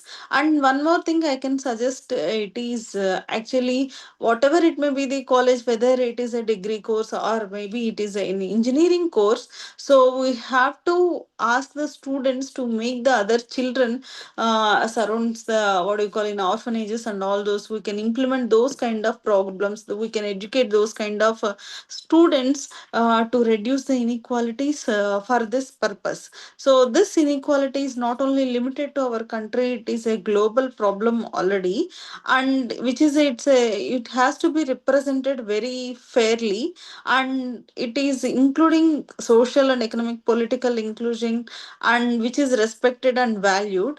And there are by including this SDG 4 and SDG 10, we can improve improve the education, if automatically education is improving, automatically there will be a reduction of inequalities, maybe, I think. So that we have to address this problem in a severe manner by educating the people in a greater way. And maximum in our India, a lot of people are becoming awareness to reduce their poverties and all, but it is not happening at a greatly. What in my observation is, by with the help of the SDG4 only we can do that in a greater manner. uh, and by addressing this disparities and discrimination in unequal development, this goal is promoting the empowerment of all the things. By 2030, hope we can reduce this in kind of inequality in the terms of different sex and ages and whatever it may be, sir. Thank you. Thank Thank you, you ma'am. for giving me this opportunity, sir, for the organizers, Zahira madam and Selvara sir and Ramesh sir. Happy to be part of it. Thank you, ma'am. Thank you. Okay, sir. Next, I invite Professor Dr. Vasanthi Reena Williams, ma'am, from Vikas Institute of Engineering Technology to talk on SDG 12, responsible consumption. Thank you so much, sir. Focusing on SDG 12, we are now at a stage where it is imperative to implement every word as action to make us feel responsible citizens. And as mentioned by the United Nations, energy is also one of the largest levers for reducing resource. Pollution or waste across the economy. So I am taking the mobile handset as for instance, the mobile handset that we have, we use it for fulfilling several of our day-to-day needs, but we hardly think about how it has come to life. In fact, I was very astonished when I was doing this, to understand and create content for today's discussion. I was very astonished to know that a mountain was moved in Congo to mine cobalt, and for lithium, water was drawn out from the high deserts of Chile, and huge amounts of coal was burnt to melt the glass and forge the castings. So the question here is that we, as average individuals, we keep the phone for about a couple of years and then we throw it away. We are not just throwing away plastic and metal, but the energy that went into making it, and that is the crisis of SDG 12. So we need to seriously focus on responsible production and consumption. That is what, in my opinion, and I'm sure all those who are focusing on SDG speak the same language. So I have another interesting, sharing with you all a very interesting real-time circular movement which is happening in a small town in Denmark, and that place is called Kalundborg. And which is it has come up with a very interesting circular activity. So the manager of a power plant, he realized that he had waste product which was hot steam, and instead of letting it vanish into the environment, he very interestingly built a pipe and sent it to the nearby pharmaceutical plant to help them to power their machines, and in return they sent that wastewater back to the power plant for cooling.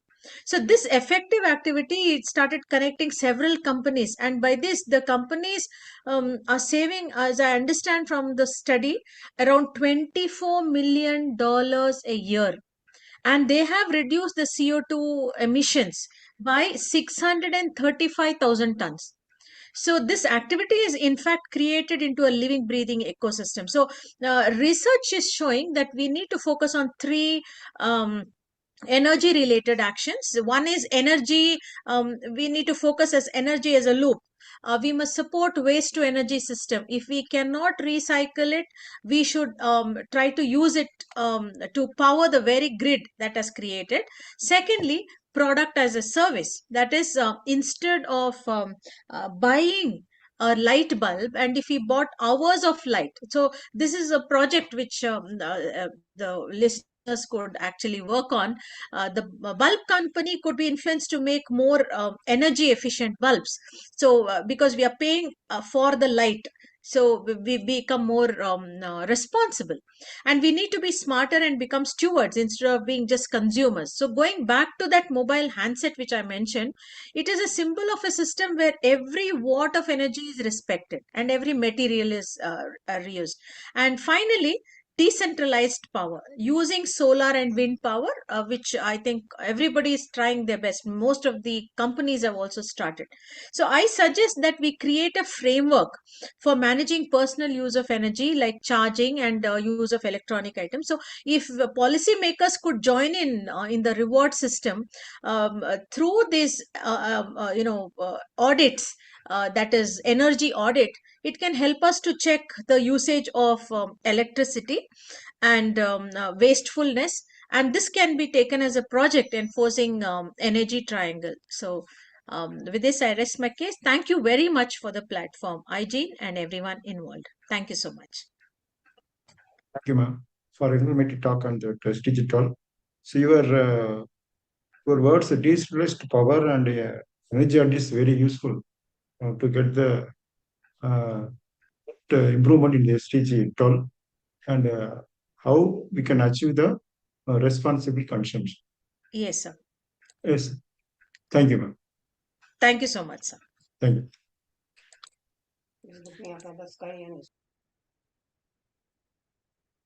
Next, I invite Ms. Lady Diana from Great Zimbabwe University to talk on SDG 13.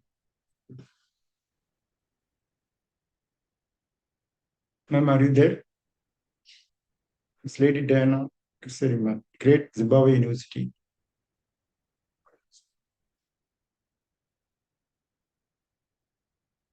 Okay. So next I invite Mrs.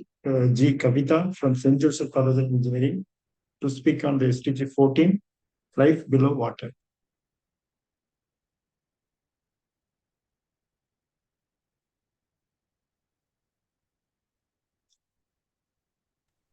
Mrs. Kavita, ma'am, are you there?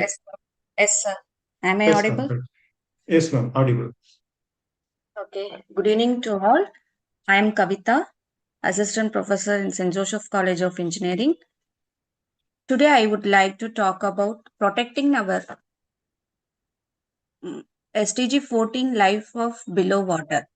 Talk about protecting our oceans through the power of clean energy and how this vital energy transition directly support life below water.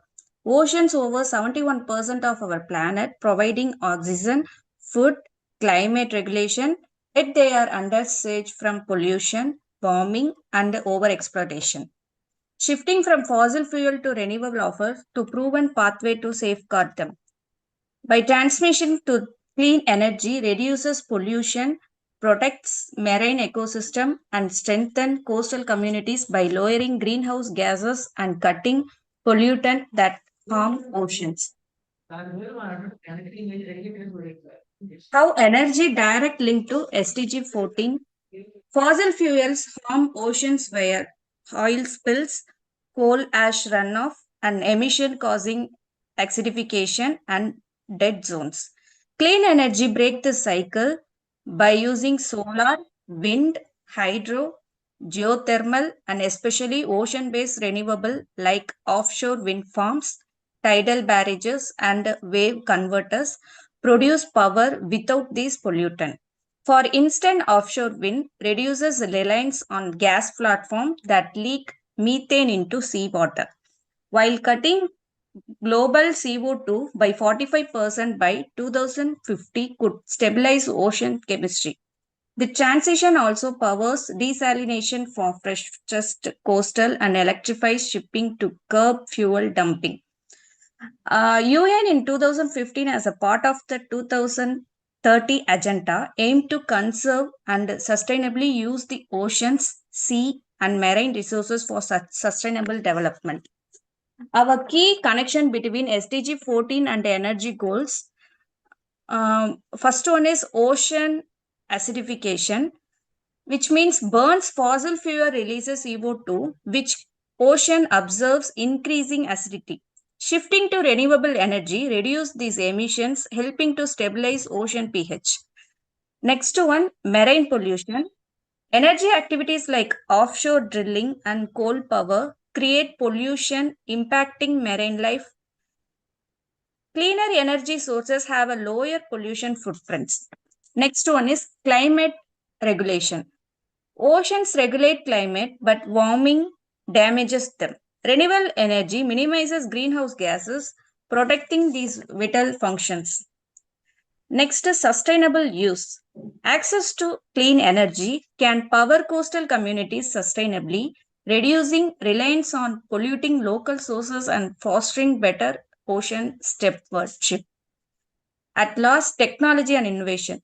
Research in clean energy can create technologies for marine monitoring and sustainable solution supporting ocean health. How energy goals help SDG 14?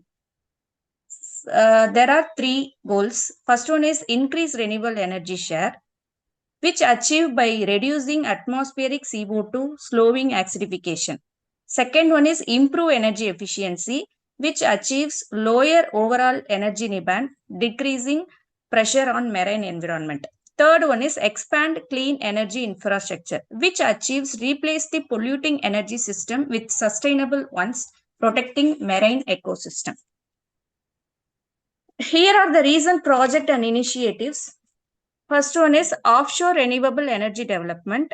Companies like Iberdrola developing offshore wind farms and implementing specific protocols to protect marine mammals during construction and operations, thereby aligning every production with the marine conservation code.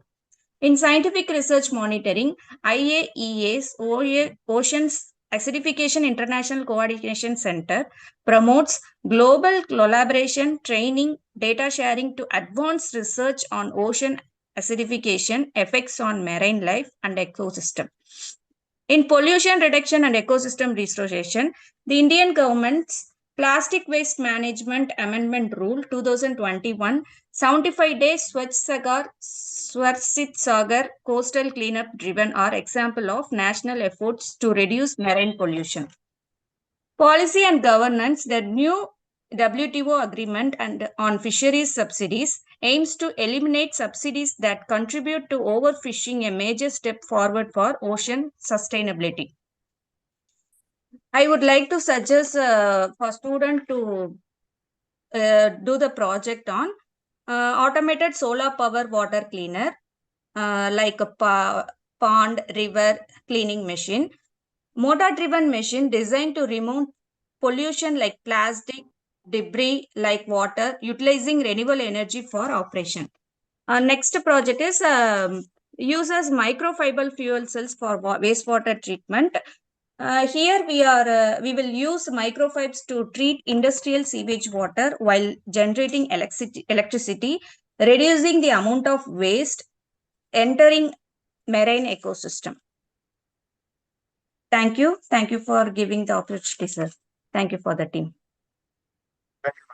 For your words, nowadays CO2 emission affect the life below water, and we have to take steps to avoid the marine pollution, which is used to help the help for the fishes living in the sea water, and we can achieve good improvement in the SDG 14. Thank you, ma'am, for your informative session. Next, I'm inviting Dr. P. Venkatesh from Annamacharya University to talk on SDG 15. It is life on land. Good evening, sir. My voice is audible? Yes, sir, audible, sir. Yeah, good evening, sirs and madam. Good evening to everyone. Myself, Dr. B. Venkatesh from Annamacharya University. Today, I am going to discuss about SDG 15, that is life on land, which is the one of the important sustainable development goal planned to achieve by the year 2030. First, let us understand what is SDG 15 means. Life on land mainly focus on protecting, restoring the land ecosystems such as forests, soil, plants, animals, and biodiversity. This goal aims to stop deforestation, prevention land degradation and desertification, and conversion of wildlife and natural habits. In simple work, SDG 15 is about saving nature on land and using the land resources in a responsible way. SDG 15 is very important because land is the foundation for our life. We depend on land, food, agriculture, clean water, and natural resources. For forests are the called the lungs of the earth because it absorbs carbon dioxide and releases oxygen. When forests are deforesting and soil becomes weak, it leads to serious problems like soil erosion, droughts, flood, and low crop yield and low diversity. If we could not be protect the land today, it is directly affect the human health, food security, and environment in the future. Now, I could discuss the connection of the SDG 15 with energy and power production because development should not be damage the nature. One strong solution that support SDG 15 is the aquatic solar plant, which means producing solar power and farming at the same land. In this system, solar panel is installed above the agriculture field, which properly hides and spacing. So farmers can continuously cultivate normally. At the same time, electricity is generated from the solar energy. This reduces the pressure on the land resources and avoid using forest or fertility farming of the power generation. Agroaquatic also direct benefits for cultivation. It practically shades the solar panel, reduces the heat stresses on crops, especially during the summer. It also reduces the water evaporation, so it support water saving and improves soil moisture. In in some cases, it will protect the crop from the strong winds, heavy rains, because better microclimate farmers can get more suitable crop yield and better land productivity. The energy produced from agrovoltaic solar plants can also be used in important agriculture needs like cold storage and food prevention. For example, it can be support the cold rooms for tomatoes and vegetables, which reduces the spoilage and helps the farmers store crops longer time. It can also absorb the drying units, grain storage, ventilation, milk chilling, and small food processing units. The novelty of this work is provide dual benefits. Normally, the power can generate the farming and also needs land. Both compete. At the same time, the projects also have challenges. The initial installation cost is higher because the structure should be strong and raised. Proper design is required to avoid much shading and maintenance was done carefully without disturbing farming activity. So, in my conclusion, SDG 15 reminds us that protecting land is not only about saving forests and animals, it also about protecting our own future. If we adopt sustainable solution like agrovoltaic solar panels, we can move closer to achieving SDG 15 target by 2030 and create a greenery and healthy world for everyone. So, thank you for giving this opportunity. Thank you, sir. Actually, life on land is an important SDG. So our Mother Earth not only belongs to human beings, also Yes, sir. for the animals, birds, and everything. You have to save our Mother Earth. So by avoiding deforestation, thank you for your good concept and talk, sir. Thank you. Thank you, sir. Thank you, sir.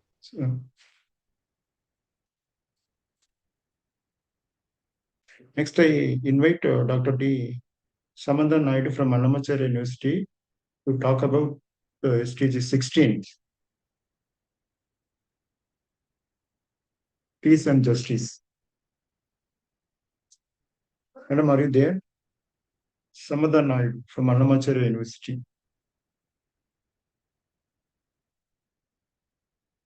Shall we move on to the next speaker? Next, I invite Dr. Radha. I'm present here. Yes, ma'am. Please continue. Yes, ma'am. Audible, ma'am. Very good evening to the respected participants of IGEN Premier Power Premium League and my dear co-speakers and YouTube live participants. Myself, Dr. DJ Samantha Naidu, Professor in Annamacharya University, Rajampeta. According to my sustainability goal number is 16, peace, justice, and strong institutions. The basic theme of this SDG goal 16 is building a sustainable future through accountability and transparency. So why the SDG 16 matters 2026 context means it is a backbone for all other SDG sustainable developments cannot be happen without the stable institutions. And with respect to the global impact, the conflict, corruption, and lack of justice hinder the economic growth and lead to humanitarian crises. And our basic responsibility is to provide the peace and justice are prerequisites for achieving the 2030 agenda. And according to the key targets and indicators, the target 16.1 significantly reduce all forms of violences and related death rates. And target 16.3 promote the rule of law and ensures equal access to justice for all. And sustainability reduces consumption and barbary in all their forms. Provide legal identity for all, including birth registrations by 2030. According to the global progresses, we have a 40% of race in civilization casualties armed by the conflicts 2024 to versus 2023. And according to the 25% increase the human trafficking victims also, we have a good number in the crime rate in 2022 happened. So 140 countries are suffering with public access information about the laws, including this constraint. So the digital governance and e-justice and e-governance systems are increasing the institutional level transparencies and citizen access. And people-centered policing successfully reducing local violence and building trust in institutions. And here we have a few kind of limited data which is available and consumption of original crime. So the solution we can provide in the form of project investigating the national statistical capacity, citizen things that we can be followed. And according to these strong institutions or precisions that can be participate in local governance, support human rights, defender, advocate for the transparency and accountability, it is happened.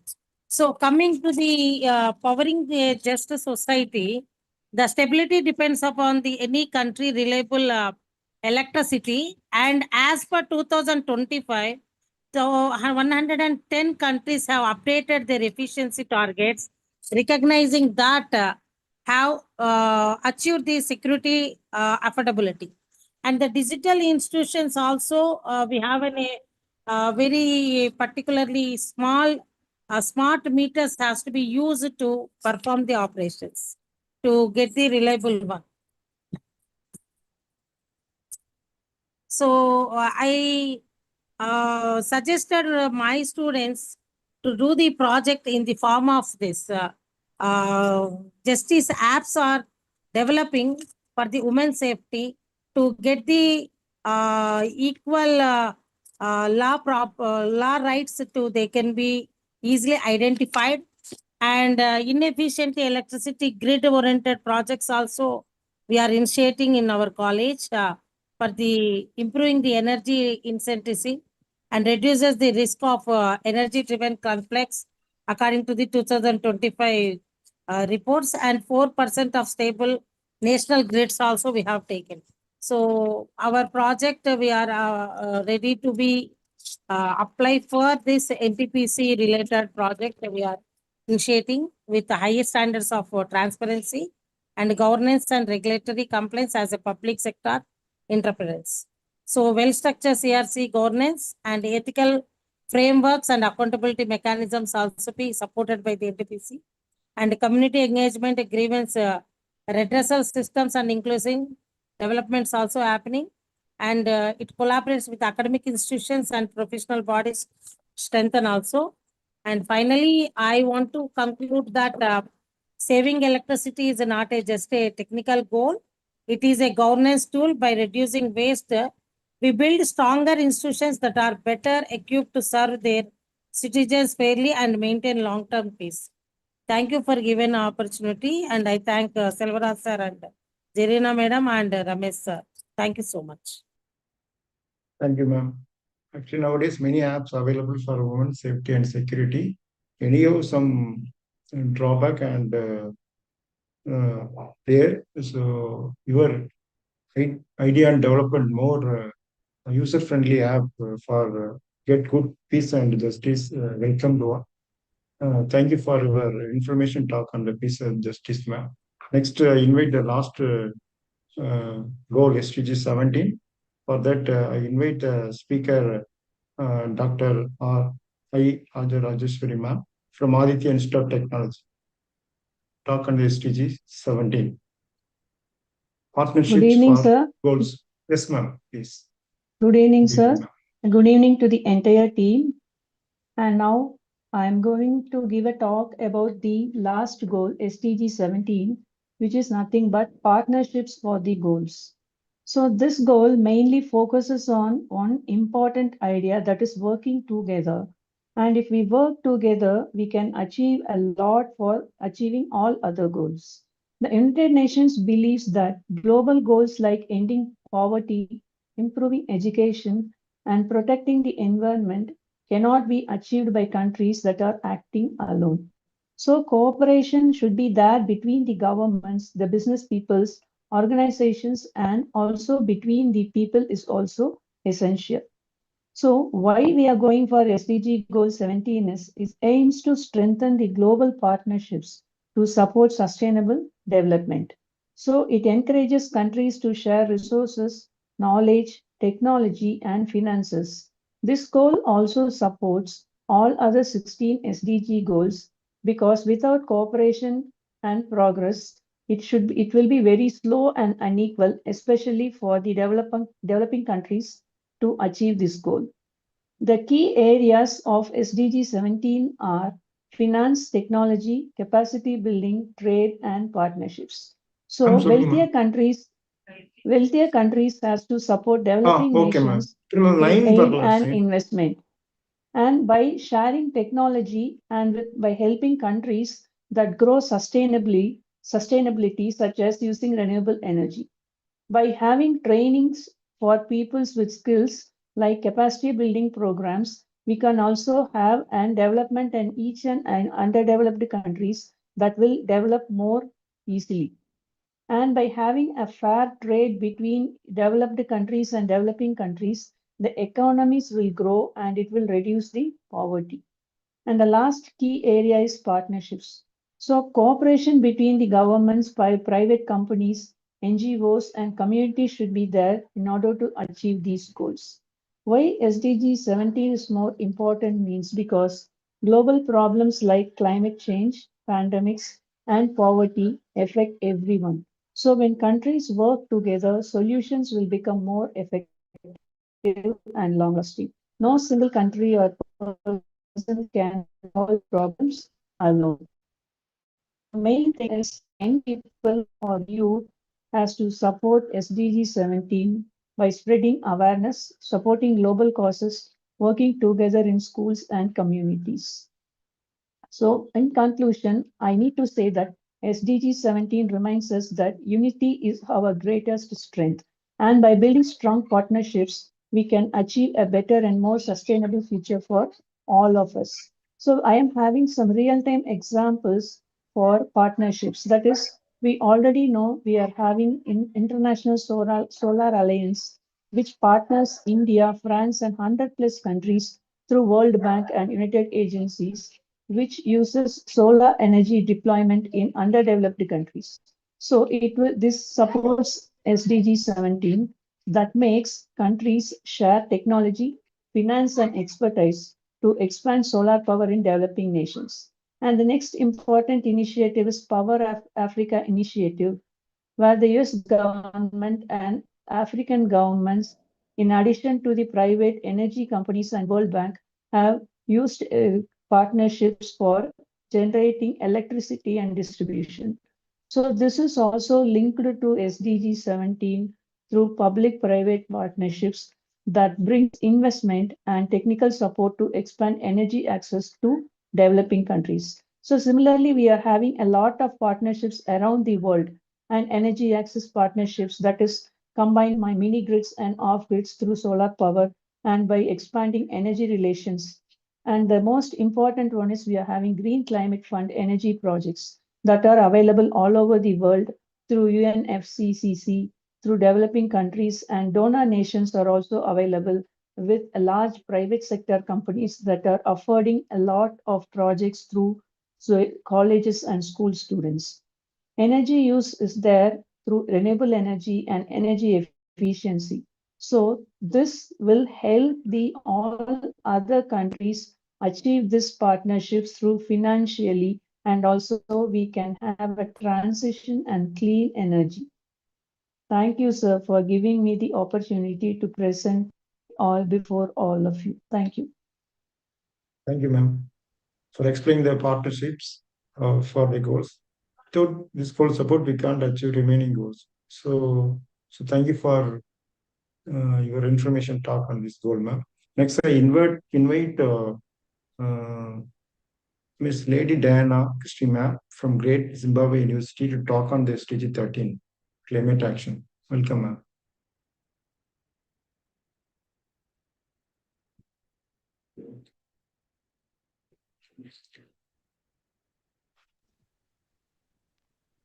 Ma'am, your voice not audible. Yes, ma'am. Yes. I am Lady Diana Chiduchiseri from Zimbabwe, and I'm going to be sharing on Sustainable Development Goal 13. And okay, as we all know, there is need for agency on the action that we take pertaining to taking action to reduce the emissions that we are exiting on the environment, right? So the world is at crossroads, and climate change driven by human activities, existential threat to humanity, ecosystems, and the planet. So there is need for individuals to work from individual level, organizational level, government level, to join hands so that they can carry out various adaptation and mitigation measures to reduce and adapt to be more resilient to the impacts of climate change. So climate change is one of the most pressing issues of our time. And when we're talking of climate action, we're just advising individuals, organizations, and everyone to take part, even laymen, they need to take part and find measures to reduce their emissions, to use sustainable energies, and also to adapt to, because we have already been hit. So why climate change? In 2019, the second hottest year on record, the average global temperature of 1.1 degrees Celsius, above pre-industrial levels that was recorded by NASA in 2020. And climate-related disasters have increased fivefold over the past 50 years, affecting 4.5 billion in the world. So the global economy could lose about 10% of its value by 2100 if climate change is not, if people do not take action to reduce their emissions, which are actually causing the temperatures to rise, which are actually causing some of the things like floods in countries like India, cyclones in countries like Mozambique and Zimbabwe, and people are actually being displaced, others are migrating because of those impacts. So we need to take action, and the actions come in two ways, either by mitigating or by adapting to its impact. Like already we've been hit, so what can we do to survive? What can we do to actually, sorry, my screen just, sorry. Okay, so what can we do to adapt and to mitigate these impacts? So on adaptation measures, we are just talking, adaptation is not just about coping with the impacts, but it's also about addressing the underlying factors and vulnerabilities. So climate resilient infrastructure and urban planning is also, it needs to be incorporated. Like people need to let's say we are already being hit. So what can we do when we are building our infrastructure, what can those engineers or construction workers do? At least to build climate resilient infrastructure. And also when it comes to urbanization, at least people have to move away maybe from those vulnerable areas which are easily being hit by floods or other climate disasters like cyclones. And we can also practice sustainable agriculture. Already we know some areas are receiving less rainfall. In Zimbabwe, the rainfall is erratic. We are no longer able to predict when it will rain.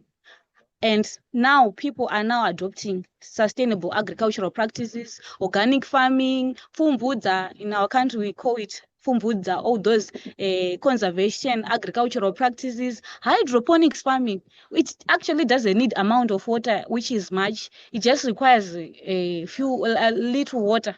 And you can actually use the very same nutrients, water which is concentrated with nutrients to grow your crops. So meaning say it's soilless farming, because the much rainfalls might leach our nutrients. So we're actually practicing soilless farming for us to adapt to the impact of climate change. And also we are practicing community resilience and adaptive capacity. In areas like Chimanimani, where cyclone Idai hit hard, people are being advised to either move away from vulnerable environments like floodplains, others are being relocated, and also being always ready, early warning systems, being alerted if there are other disasters which might come their way in time, so that they get to evacuate such a hazard-prone environments.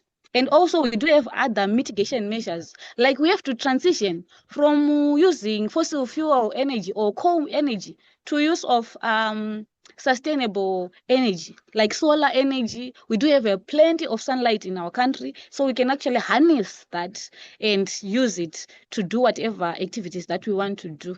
And also to practice to harness wind energy, to harness all sorts of clean energies like hydropower. We do have a lot of rivers in our country, and we are trying by all means to do projects which enable us to generate electricity from cleaner energy sources rather than using fossil fuels. So those are some of the things that we are practicing in our nation. And with that, I would just conclude that climate change is a pressing global issue, and business as usual. Other developed countries are continue to emit these greenhouse gases, but us in Africa, we are being told to plant trees so that that carbon will be sequestered to reduce the impacts. And it's really not fair. But what can we do? It's not like we can just sit down and just fold our heads and hands and just say, everything will come back to normal. No, we are taking action. We are growing those trees. We are planting trees so that we regulate our climates. We are practicing various sustainable agricultural practices which are efficient and effective. I know in India, some communities are practicing organic agriculture, probably because the soil is there. Their nutrients might be depleted by some of these climate-related hazards, which leach the nutrients, which affect the soils. So with that, I thank you. Thank you, ma'am, for your valuable information and how the temperature affects the climate action, how it's produced risk for cyclone. Next, I call upon for SDG 9, Madam there. SDG 9.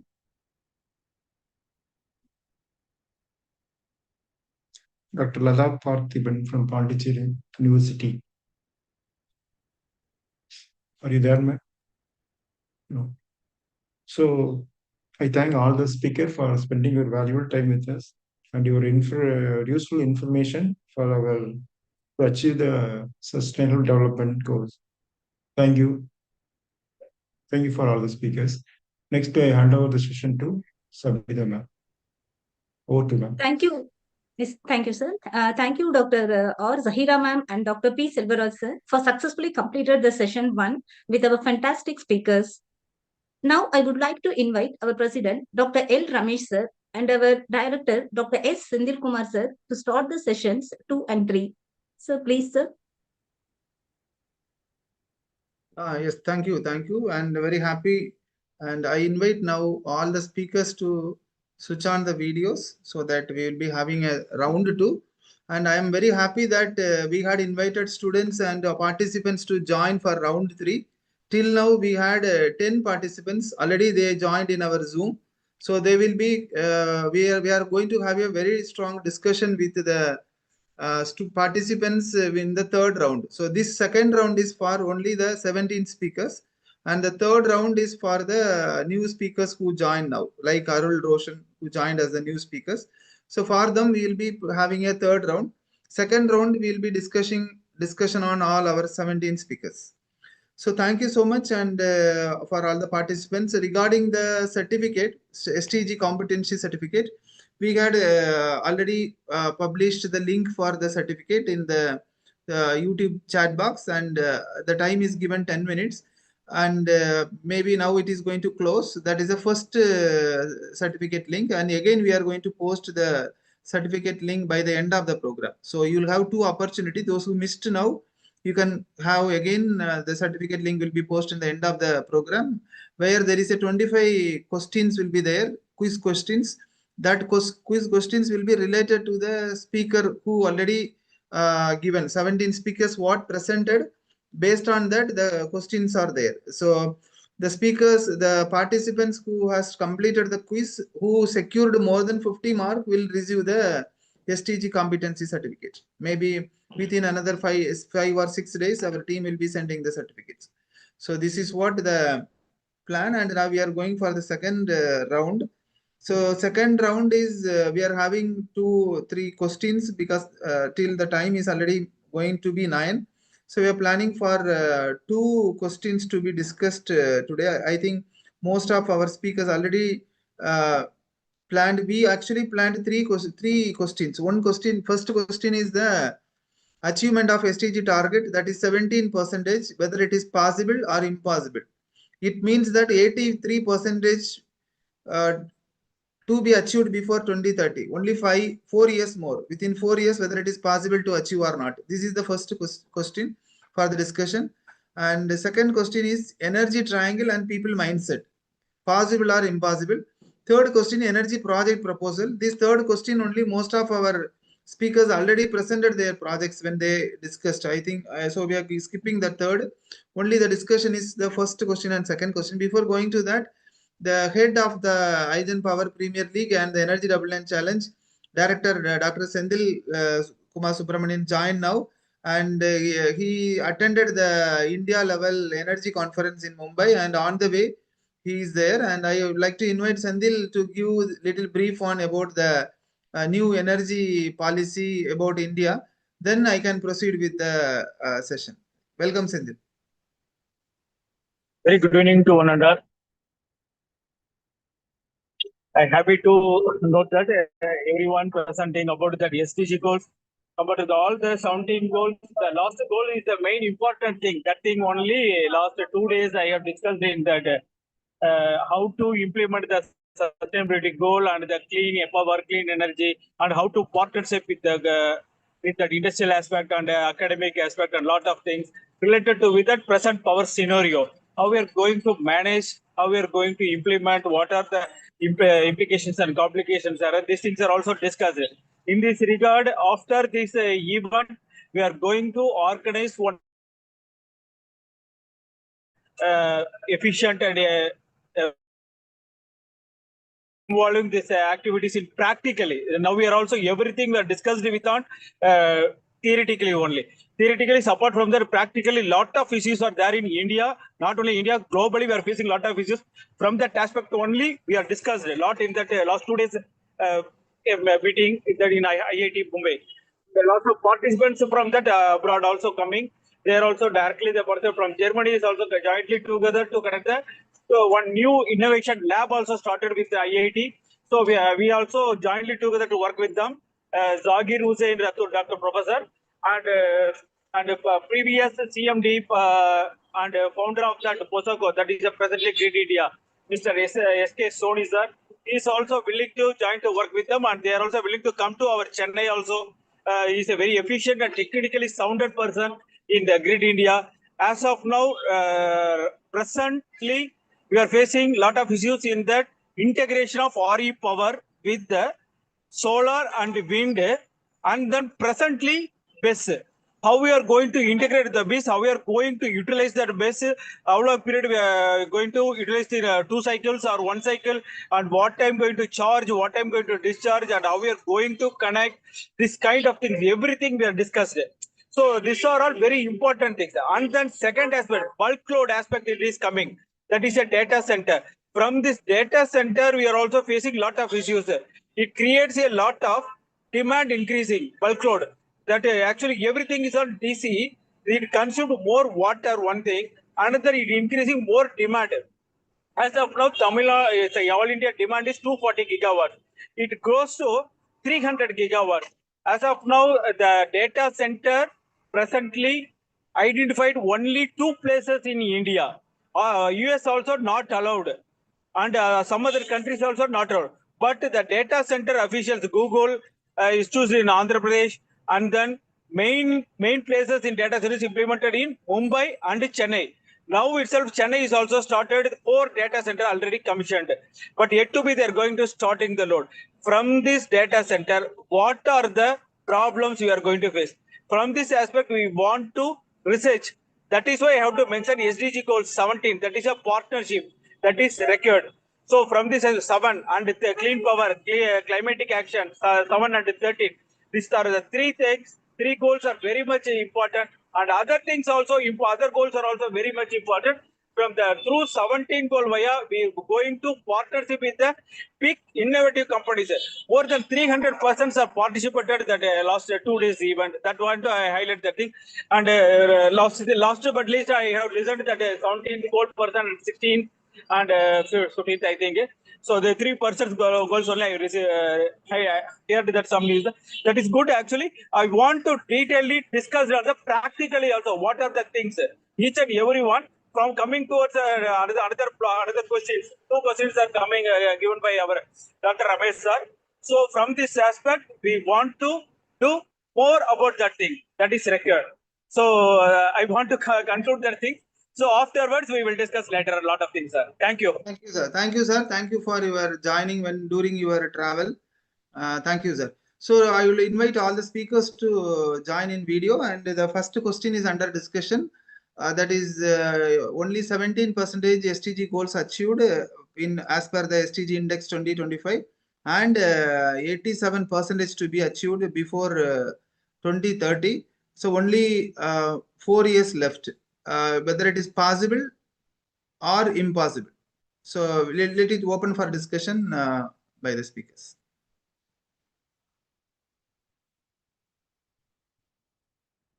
So anyone can unmute and start your discussion, possible or impossible, based on your views, your thought process. Yes, ma'am. Sir, as myself, Dr. David. Yes. Yes, SDG goals are possible, but not they are automatically possible. There are some challenges. What we can say is technically possible, but global economic changes are there. It might be impossible. And in a single line, what we can say is can be minimized but not eliminated, especially coming to SDG 1, if it is about specific goals. Okay, so you, according to your view, that is the all the goals. It is not possible. Some goals there, it is a possibility is there like that. Yes, sir. But yes. wherever I say impossible, it is not that it is not possible, but it can be minimized at least. Okay, sir. Welcome, sir. Welcome. Yes, ma'am. Maybe sir, someone. Sir, I too second whatever Professor has mentioned through responsible consumption and production, because see, even when we had the UPI coming into India, initially people were hesitant but now everybody is using it. And similarly, when we ensure that the awareness is there for responsible consumption, then automatically I'm sure that we'll be able to, with that perspective, I'm saying that we will be able to achieve that within the given time period.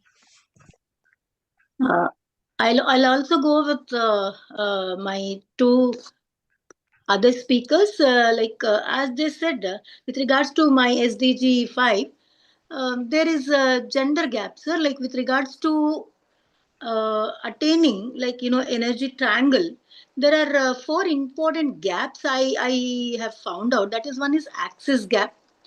And coming to the point of the agency gap, then we have a data gap and then financial gap. With regards to few projects are explicitly, gender smart, or, only specifically.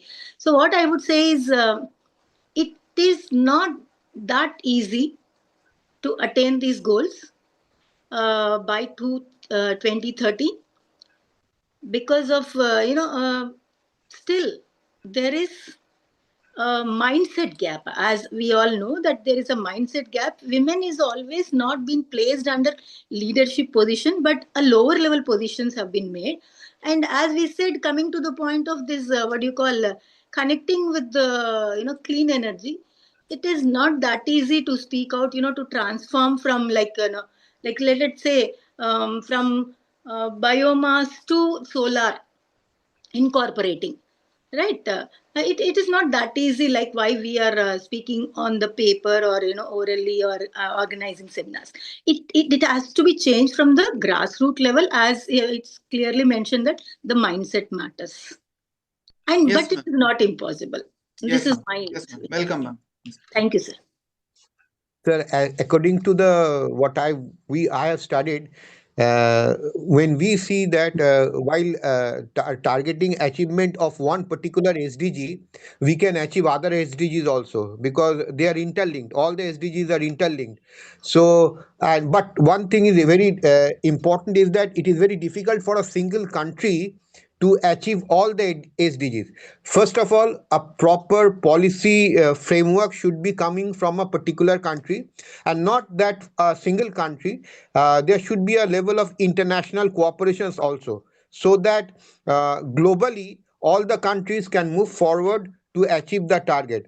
Otherwise, what is seen according to the reports, it is that some two or three or four Nordic countries, they are scoring something around 80.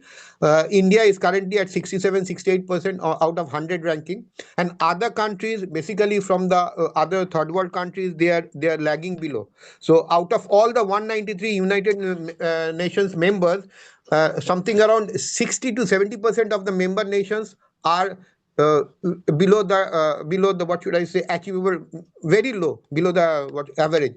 Yes. So in order for all the countries or to come up to a particular level, the basic thing is that there should be an international cooperation with international policy support, where every member of the United Nations can join and move towards achievement of the main goal, which is obviously the stopping the climate degradation and have a sustainable living for the entire planet.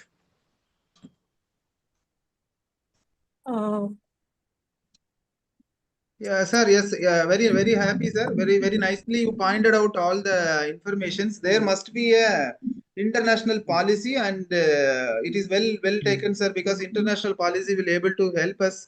And other point of view is the what you suggested is the there is a collective responsibility. For example, so we will not focus only on our India will come in the ranking.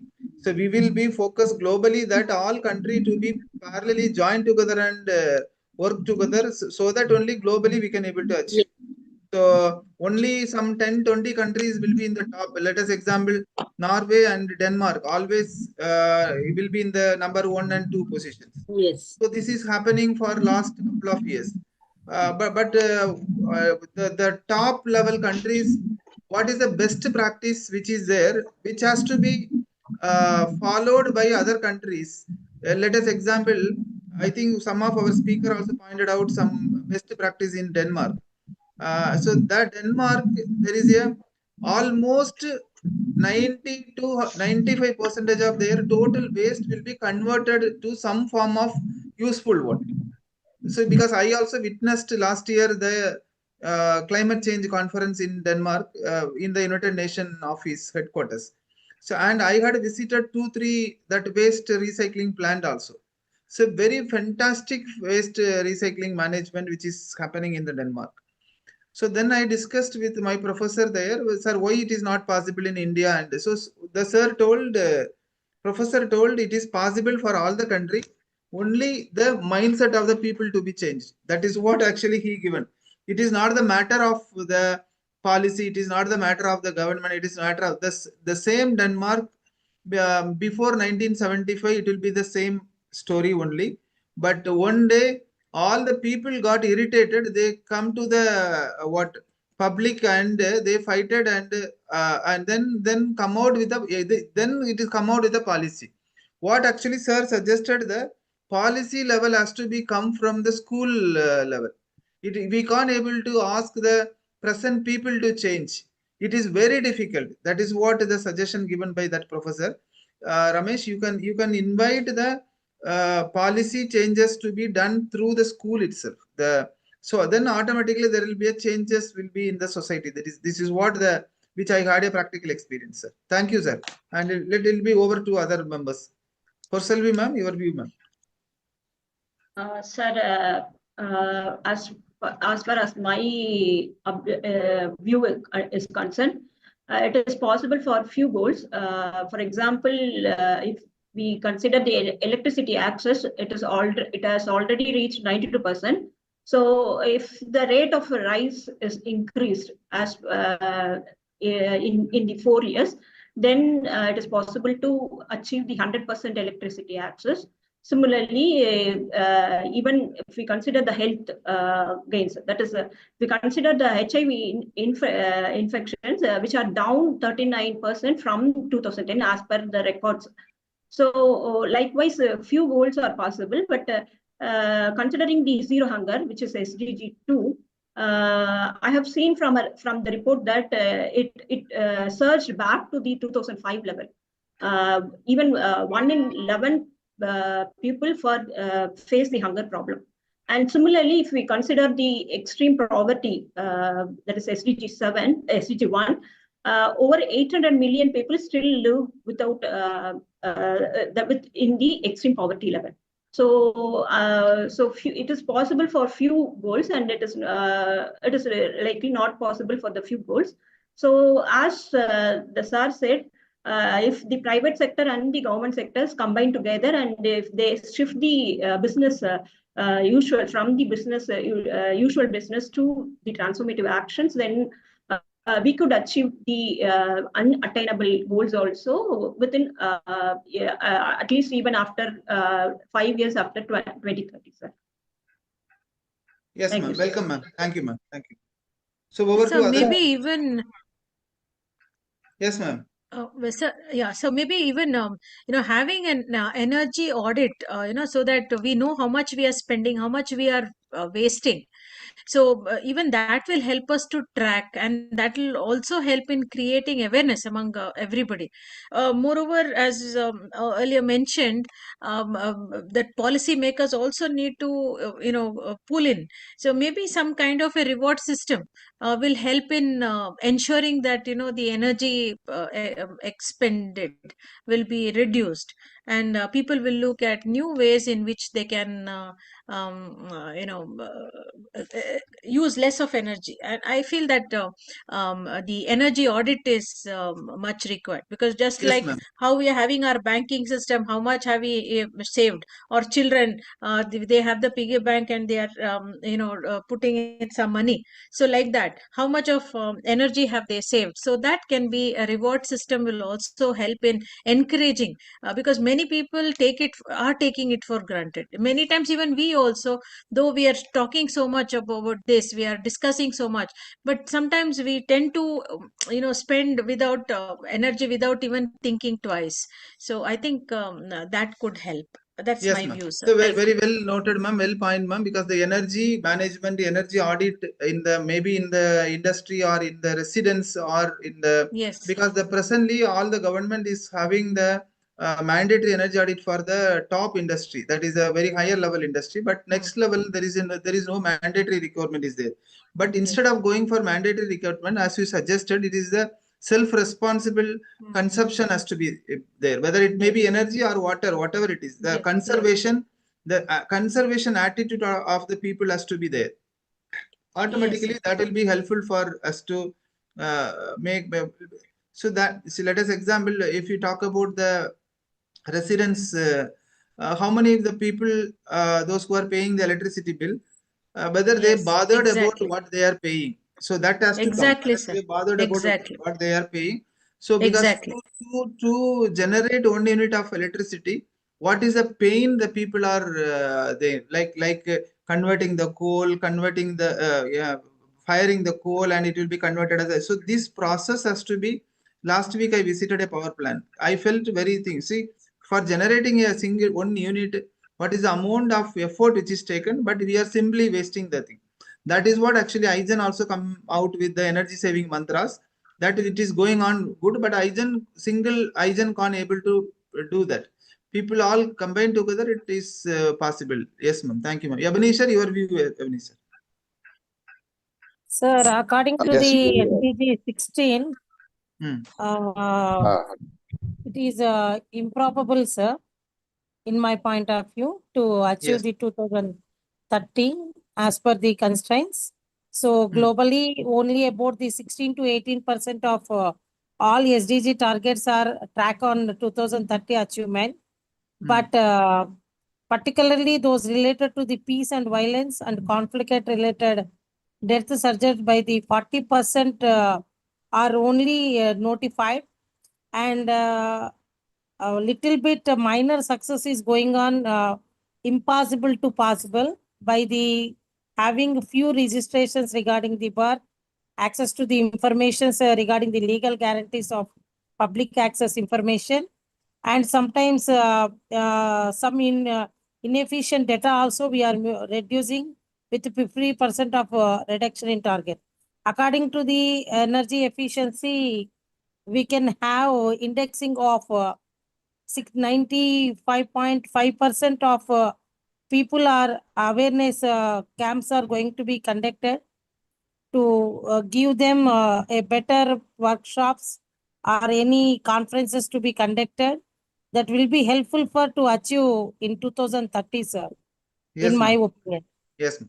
Thank you, ma'am. Because this program itself, there is a lot of awareness is there because of this lot of, we all together first gathered about the SDG goals. The same time, the students from particularly today, 10 My opinion colleges at students school are levels participating and today. college levels. So they are My aware of opinion SDG. is at school levels and college levels, individually we can perform the some awareness programs, sir. Yes, ma'am. Thank you, ma'am. Thank you, ma'am. Ebenezer, your final note so that we will come. Okay, yes. My final note is that yes, energy. We have to know how much energy we produce and how much energy is consumed. I remember a situation during my visit to Punjab State. I remember that was producing an excess of energy they had.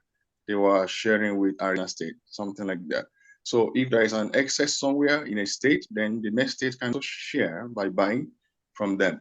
All right. So if that's the case, the significance of that means that if I have a facility in SDG, then they are not able to keep chain on perpetually, then it's going to lead to lot of loss.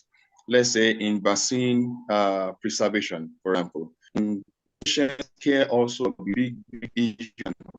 So if we say we want to have alternative energy production, clean energy sources, then we have to be able to account for that. And that's trade-off. I give a quick example. My university just got a nation of big hospital meant for teaching and research training. But then the energy, we have not started operation. I think we are starting next month. But yes. 3 months back, the first bid that came was in billion, like 40 billion naira. following month, it came to 34. And the third month, only because they insisted to switch certain gadgets and sources, light, then it came to 20 million. And at that point, the 20 million is too high. So the cost will spread to the patient. Will they be able to afford it? And that is why I feel that I don't know how long more it will take beyond the target here. Maybe we'll be able to achieve it or not. There are ways to supplement it. If one country or one state is able to produce, if everybody is producing, then the excesses can be shared to resource limited area. And that way, to that we can arrive at that. Some people are leading and pushing, but are sitting in. Thank you. Yes, thank you, Abhishek. So I think still we have to discuss with the students in the third round. So we'll be going to conclude this with the final note from Vishwanath. You want to give any final note, and Raja Rajeshwari madam, so that we can conclude it.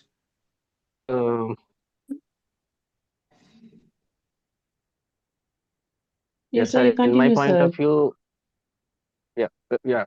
In my point of view, we can definitely achieve these goals by the end of 2030 with the proper effort, sir. Why I am saying these words in the sense because everything is going viral nowadays. For example, if you make anything new, if you make anything what you can say that is more useful for the public, they are more interested to see.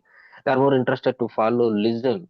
So why can't we use media as one of the most powerful tool for reaching our targets? So that's what I need to focus on all. And at the same time, in connection to SDG2, which is zero hunger, we need to encourage our local farmers, local crops, and use renewable sources of energy. And we should maintain drip irrigation systems. Use what you can say this less transportation. That means fuel efficient transportation we can rely on. So that means how effectively you are finding the gaps to fulfill this. That means energy that can be more useful, that can be more what you can say effective to reach our goals very fastly and very effectively. Even though the government is trying its level best to entertain or to reach the minds of the people, but at the same time the local leaders who are staying in a particular area, in a particular rural areas, through them, through local agencies, private organizations, if we can collaborate, if we can take their help to reach the public and to reach our ideology to them, then definitely it is possible, sir. Yes. Okay. Thank you, Vishwanath. Yes, ma'am. Raja Rajeshwari ma'am, your final note and Yes, sir. That is, it is possible means that people and one madam told that we have to transform our business. That is, the business cannot be transformed in a single way, sir. We can transform the methods of undergoing business so that it has to be well connected to the SDGs. And also, we are having a lot of schemes. Government schemes are already there. As Bhaskaran sir told, each and everyone should know what are the schemes that are available. So these awarenesses has to be generated and it has to be given to people through capacity building, sir. Each and every method has to be transformed and not the process. So if the methods are transformed, we can go for achieving it in 5 to 10 years. And also all the schemes that are available for people for at any level has to be reached to them then and there. So if they utilize that, we can go for achieving some amount of goals with limited amount of infrastructures, and we can then develop our infrastructure through Make in India or Make for India or anything, and we can support all the goals. So each and everyone should participate. As told, mindset is more important. If mindset changes to growth, we can achieve it, sir. Thank you, sir. Thank you, ma'am. Thank you all, ma'am. Thank you all the speakers. So we are closing this round 2 with a note that all are finally concluded with the mindset. So the attitude and mindset has to be changed by the starting from school, college, and till all the people, so that there is a possibility we all collectively we can able to support to achieve the sustainable development goal, all the 169 target before 2030. Yes, we take it as the positive note, and we'll try to achieve. And how IGEN, through IGEN, we all connected together and helpful and supportable to achieve. As here, because by 2030, we can give you a report what all the activities where IGEN completed and IGEN volunteers, how they contributed for the achievement of the targets. Thank you all. Thank you so much for the speakers. Now I would like to welcome the speakers, participants as the speakers. We invited during the starting program. I invite all to switch on the video who joined speakers. I invite all the student speakers or the faculty speakers as the participants. You switch on the video. Only Arun is there. Any other members who joined? Chitra Kannan, yes, 2. Any other members? Only Arun and Chitra Kannan who joined through the invite. Any other members who in the Zoom? You can join now. Yes, Yashwant. Ma'am, I think all other speaker you can switch on the video so that this round particularly for the participants. Switch off the video. All our 17 speakers you can switch off the video. So only we will have the participants who joined as the speakers. So only 3 members are there. Samada ma'am, you can switch off the video, ma'am.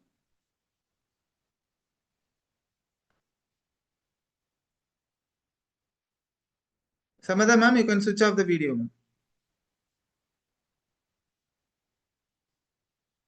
Okay, right.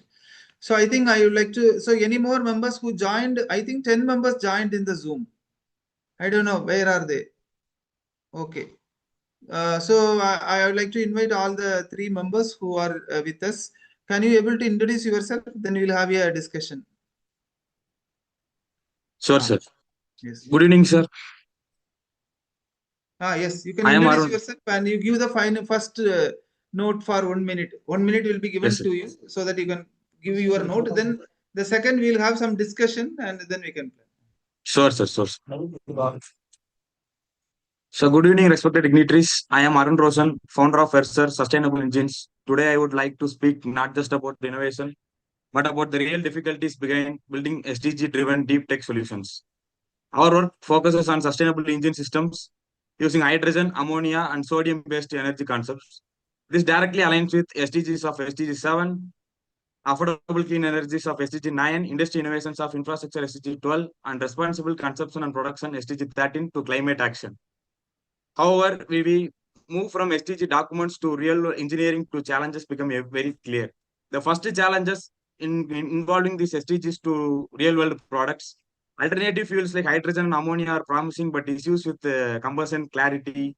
So we need that support from government sides and also from colleges, colleagues, and we need to improvise from that school levels itself in order to increase it from that college to real world problem solving technologies.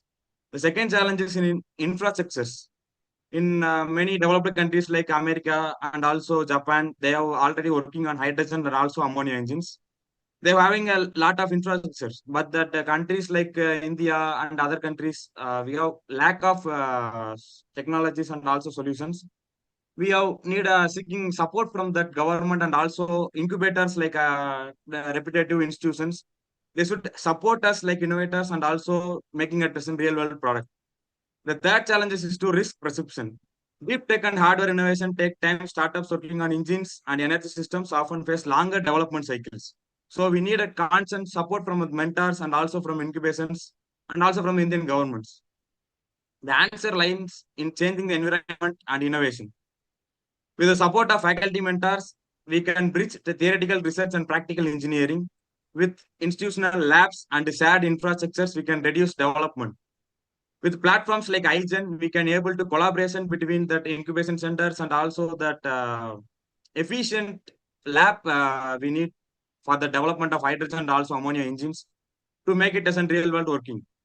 So we can align it with the sustainable development, and we should make that awareness programs for the school students and also college students to innovate more on SDG 7 to 13, because it was closely linked to climate action, and we should take the serious action to reduce the carbon footprint. That helps to improvise our deep tech solutions and also hydrogen and India to make rice roar within sustainable also. Thank you, sir. Thank you. Thank you, So it was very happy that by your profile, you already started your research work. Appreciate you Yes, and sir. Yes. congratulations for your research work, because as a Thank you, sir. maybe you are in second year now. Third year, sir. Third year, okay. Very happy, Yes. very happy that you started your research work, and we together support you, and whatever Sure, sir. support you want, you can ask, so that we can come out with very good solution. You taken the Yes, sir. cryogenic fuel, because there is the even in our ISRO, that is very important for Yes, sir. Yes, sir. all other purposes. It is a very hot topic, and happy Yes, sir. and hydrogen, all are in the very top hot topic. Yes, sir. So Thank you, sir. okay. So welcome, Chitra Okay, sir. Kannan. You give your introduction now.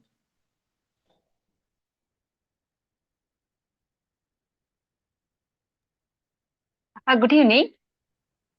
Ah, Okay, I think I'm audible, right? yes, yes. Good evening, hello, delegates and other participants who are there. And first, I will introduce. I'm Chitra Kannan from Maldives. My motherland is India only. About 12 years, I'm working here as a computer science teacher. And here I'm in the school. So recently, I am a part in the GCD, and I completed some of the courses climate change, and recently climate change before curriculum development, and then some of the preliminary exams. So more than 2-3 years before itself, I am aware of this SDG4. So after the workshops, I wanted to do some project to my school. So first it is not that much easy. And only last year I just started, and we did SDG one research project with grade 9 and 10, which it covers SDG 6, 7, 9, 11, 12, 13, 14, and 17 together. One research project means it's not a big practical project. We did one research report. Means our students visited the nearby resort, because Maldives is famous for resort. So we visited one resort, and students go through, and they collected the informations, and then they made a report for how IoT things can help to improve the sustainability development. This is what we did. But practically, while doing the project only, we came to know we really troubled, because this project-based learning is not easy, and it's the first time with the school students I'm doing, and I didn't get any guidance. So I'm searching for the framework for everywhere, and also for Maldives, also like India. In 2030, this agenda is this renewable, all the 17 SDGs agenda they have, but unfortunately, even 1% this renewable energy they didn't attack for Maldives. So now only they started installing here some of the solar panel. Maybe next year they may increase 1 or 2% for this solar panel in energy efficient. And also for marine culture, they are extending these islands for occupying for some other resorts like that. Because of that, completely the corals is destroying. And here, not aware of that one, but they are aware of overfishing. So these are the things is there. So I participated in these things. I want to know what IGEN will help you, or IGEN is only focusing for the Indian students and Indian institutions, or globally also you are ready to do. I'm not expecting only the money or anything, but I want this energy related technical experts for guidance for any school projects or any framework if you people making for the school students, so that we can use here also. This is Thank you. my Thank you my so much. question. Thank you. Thank you so much, ma'am. Ma'am, can you tell about you are from? I am from India only, from Pondicherry, but more than 12 years I'm working here as a computer science teacher in Maldives. Maldives, you are there. Okay, we are very happy. IGEN is a global organization, because so most of our people are here. That is what it is looks like. All the people are here. Like our general secretary from Canada, and our joint secretary from Australia. So it is we are ready to support, and you can share your profile to me in a number which I given you, and we can connect you with IGEN and for all our partnership activities. Not only that, for the IGEN is having presently 5 projects. Talk for SDG, Cycle for Green, Zero to Hero, like that. All the projects we can implement in Maldives through you. We can make you as the ambassador of IGEN in ambassador and coordinator of IGEN for Maldives also. and Okay, you sir. can Thank you be very much. so that we can able to work. We can share the information and we can collectively join together. So whether IGEN can give only the framework to us, or can you able to help us No, with we actually have very because I strong experts. We have very strong experts. We have very strong policy decisions like that. We have separate research team, publications teams, and we are publishing the books. Not only that, conducting the conference. A lot of domains are there. So so whichever you would like. how much it is different from this GCD and UNESCO, because I completed 3 to 4 courses in GCD UNESCO. Commonwealth site itself, so I'm familiar with the SDGs, but Yes, but practically I want to bring that one. Our focus primarily towards the student community. The first part is students community. How we can able to change the attitude of the students. The present students' attitude is totally different when compared with some 20 years back. So how IGEN can able to help them to develop their green skills, develop their change in the mindset towards the society. That is what very important. Towards the society, how we can able to take the students to do something for the society, to make the Mother Earth green through the Panchabuddhas. Oh, that is the thing. Yes, welcome. Thank you. Yashwant, you can introduce yourself and give your.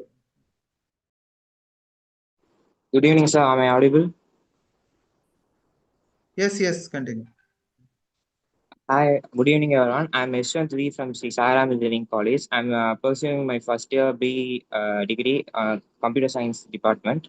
And being in first year, while coming into my college, they told about these SDGs and everything. While coming on about knowing about SDGs, like it was very exciting, and I was curious to learn about it. And even when IGEN conducted the event, our college has made everyone to know about SDGs, and they made everyone to register for that, and to gain the certificate. And also IGEN's initiatives like providing awards for institutions with the Green Campus Award and many awards, which make students and institutions to recognize SDGs and to be part to the students.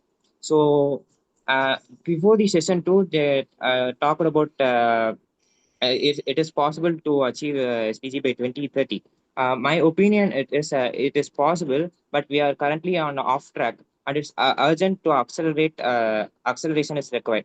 According to UN Development Goals Report 2023 and 2024, only 15% of the SDG targets are on track. Nearly 50% are moderately or severely off track, and over 30% are reversed due to the COVID-19 and climate change and other conflicts. So my opinion is that SDGs can be achieved by 2030, but first of all, it has to be spread among the young communities, like every young communities in India, like our Indian Prime Minister Narendra Modi, Young Bharat, they contribute more to young peoples. These SDGs should also be known to every young peoples. So through the IGEN platform, many young people can be known about SDGs. In my college, they have given the idea engineering book, from which it contains all SDG goals and targets to be achieved. And I want to know that I wish that every institution in our India has to make this SDGs to be the part of the semester for the students, so that every students can be known, and they will compulsory study about the SDGs, and at least they can create some projects.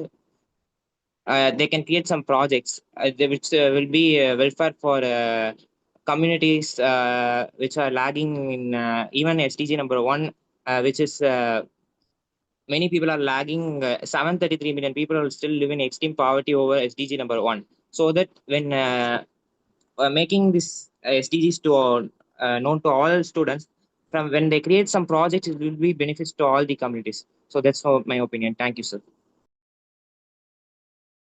Thank you, Yashwant. Thank you for all the 3 speakers who given your concern, and we would like to invite Yashwant also to be part of IGEN.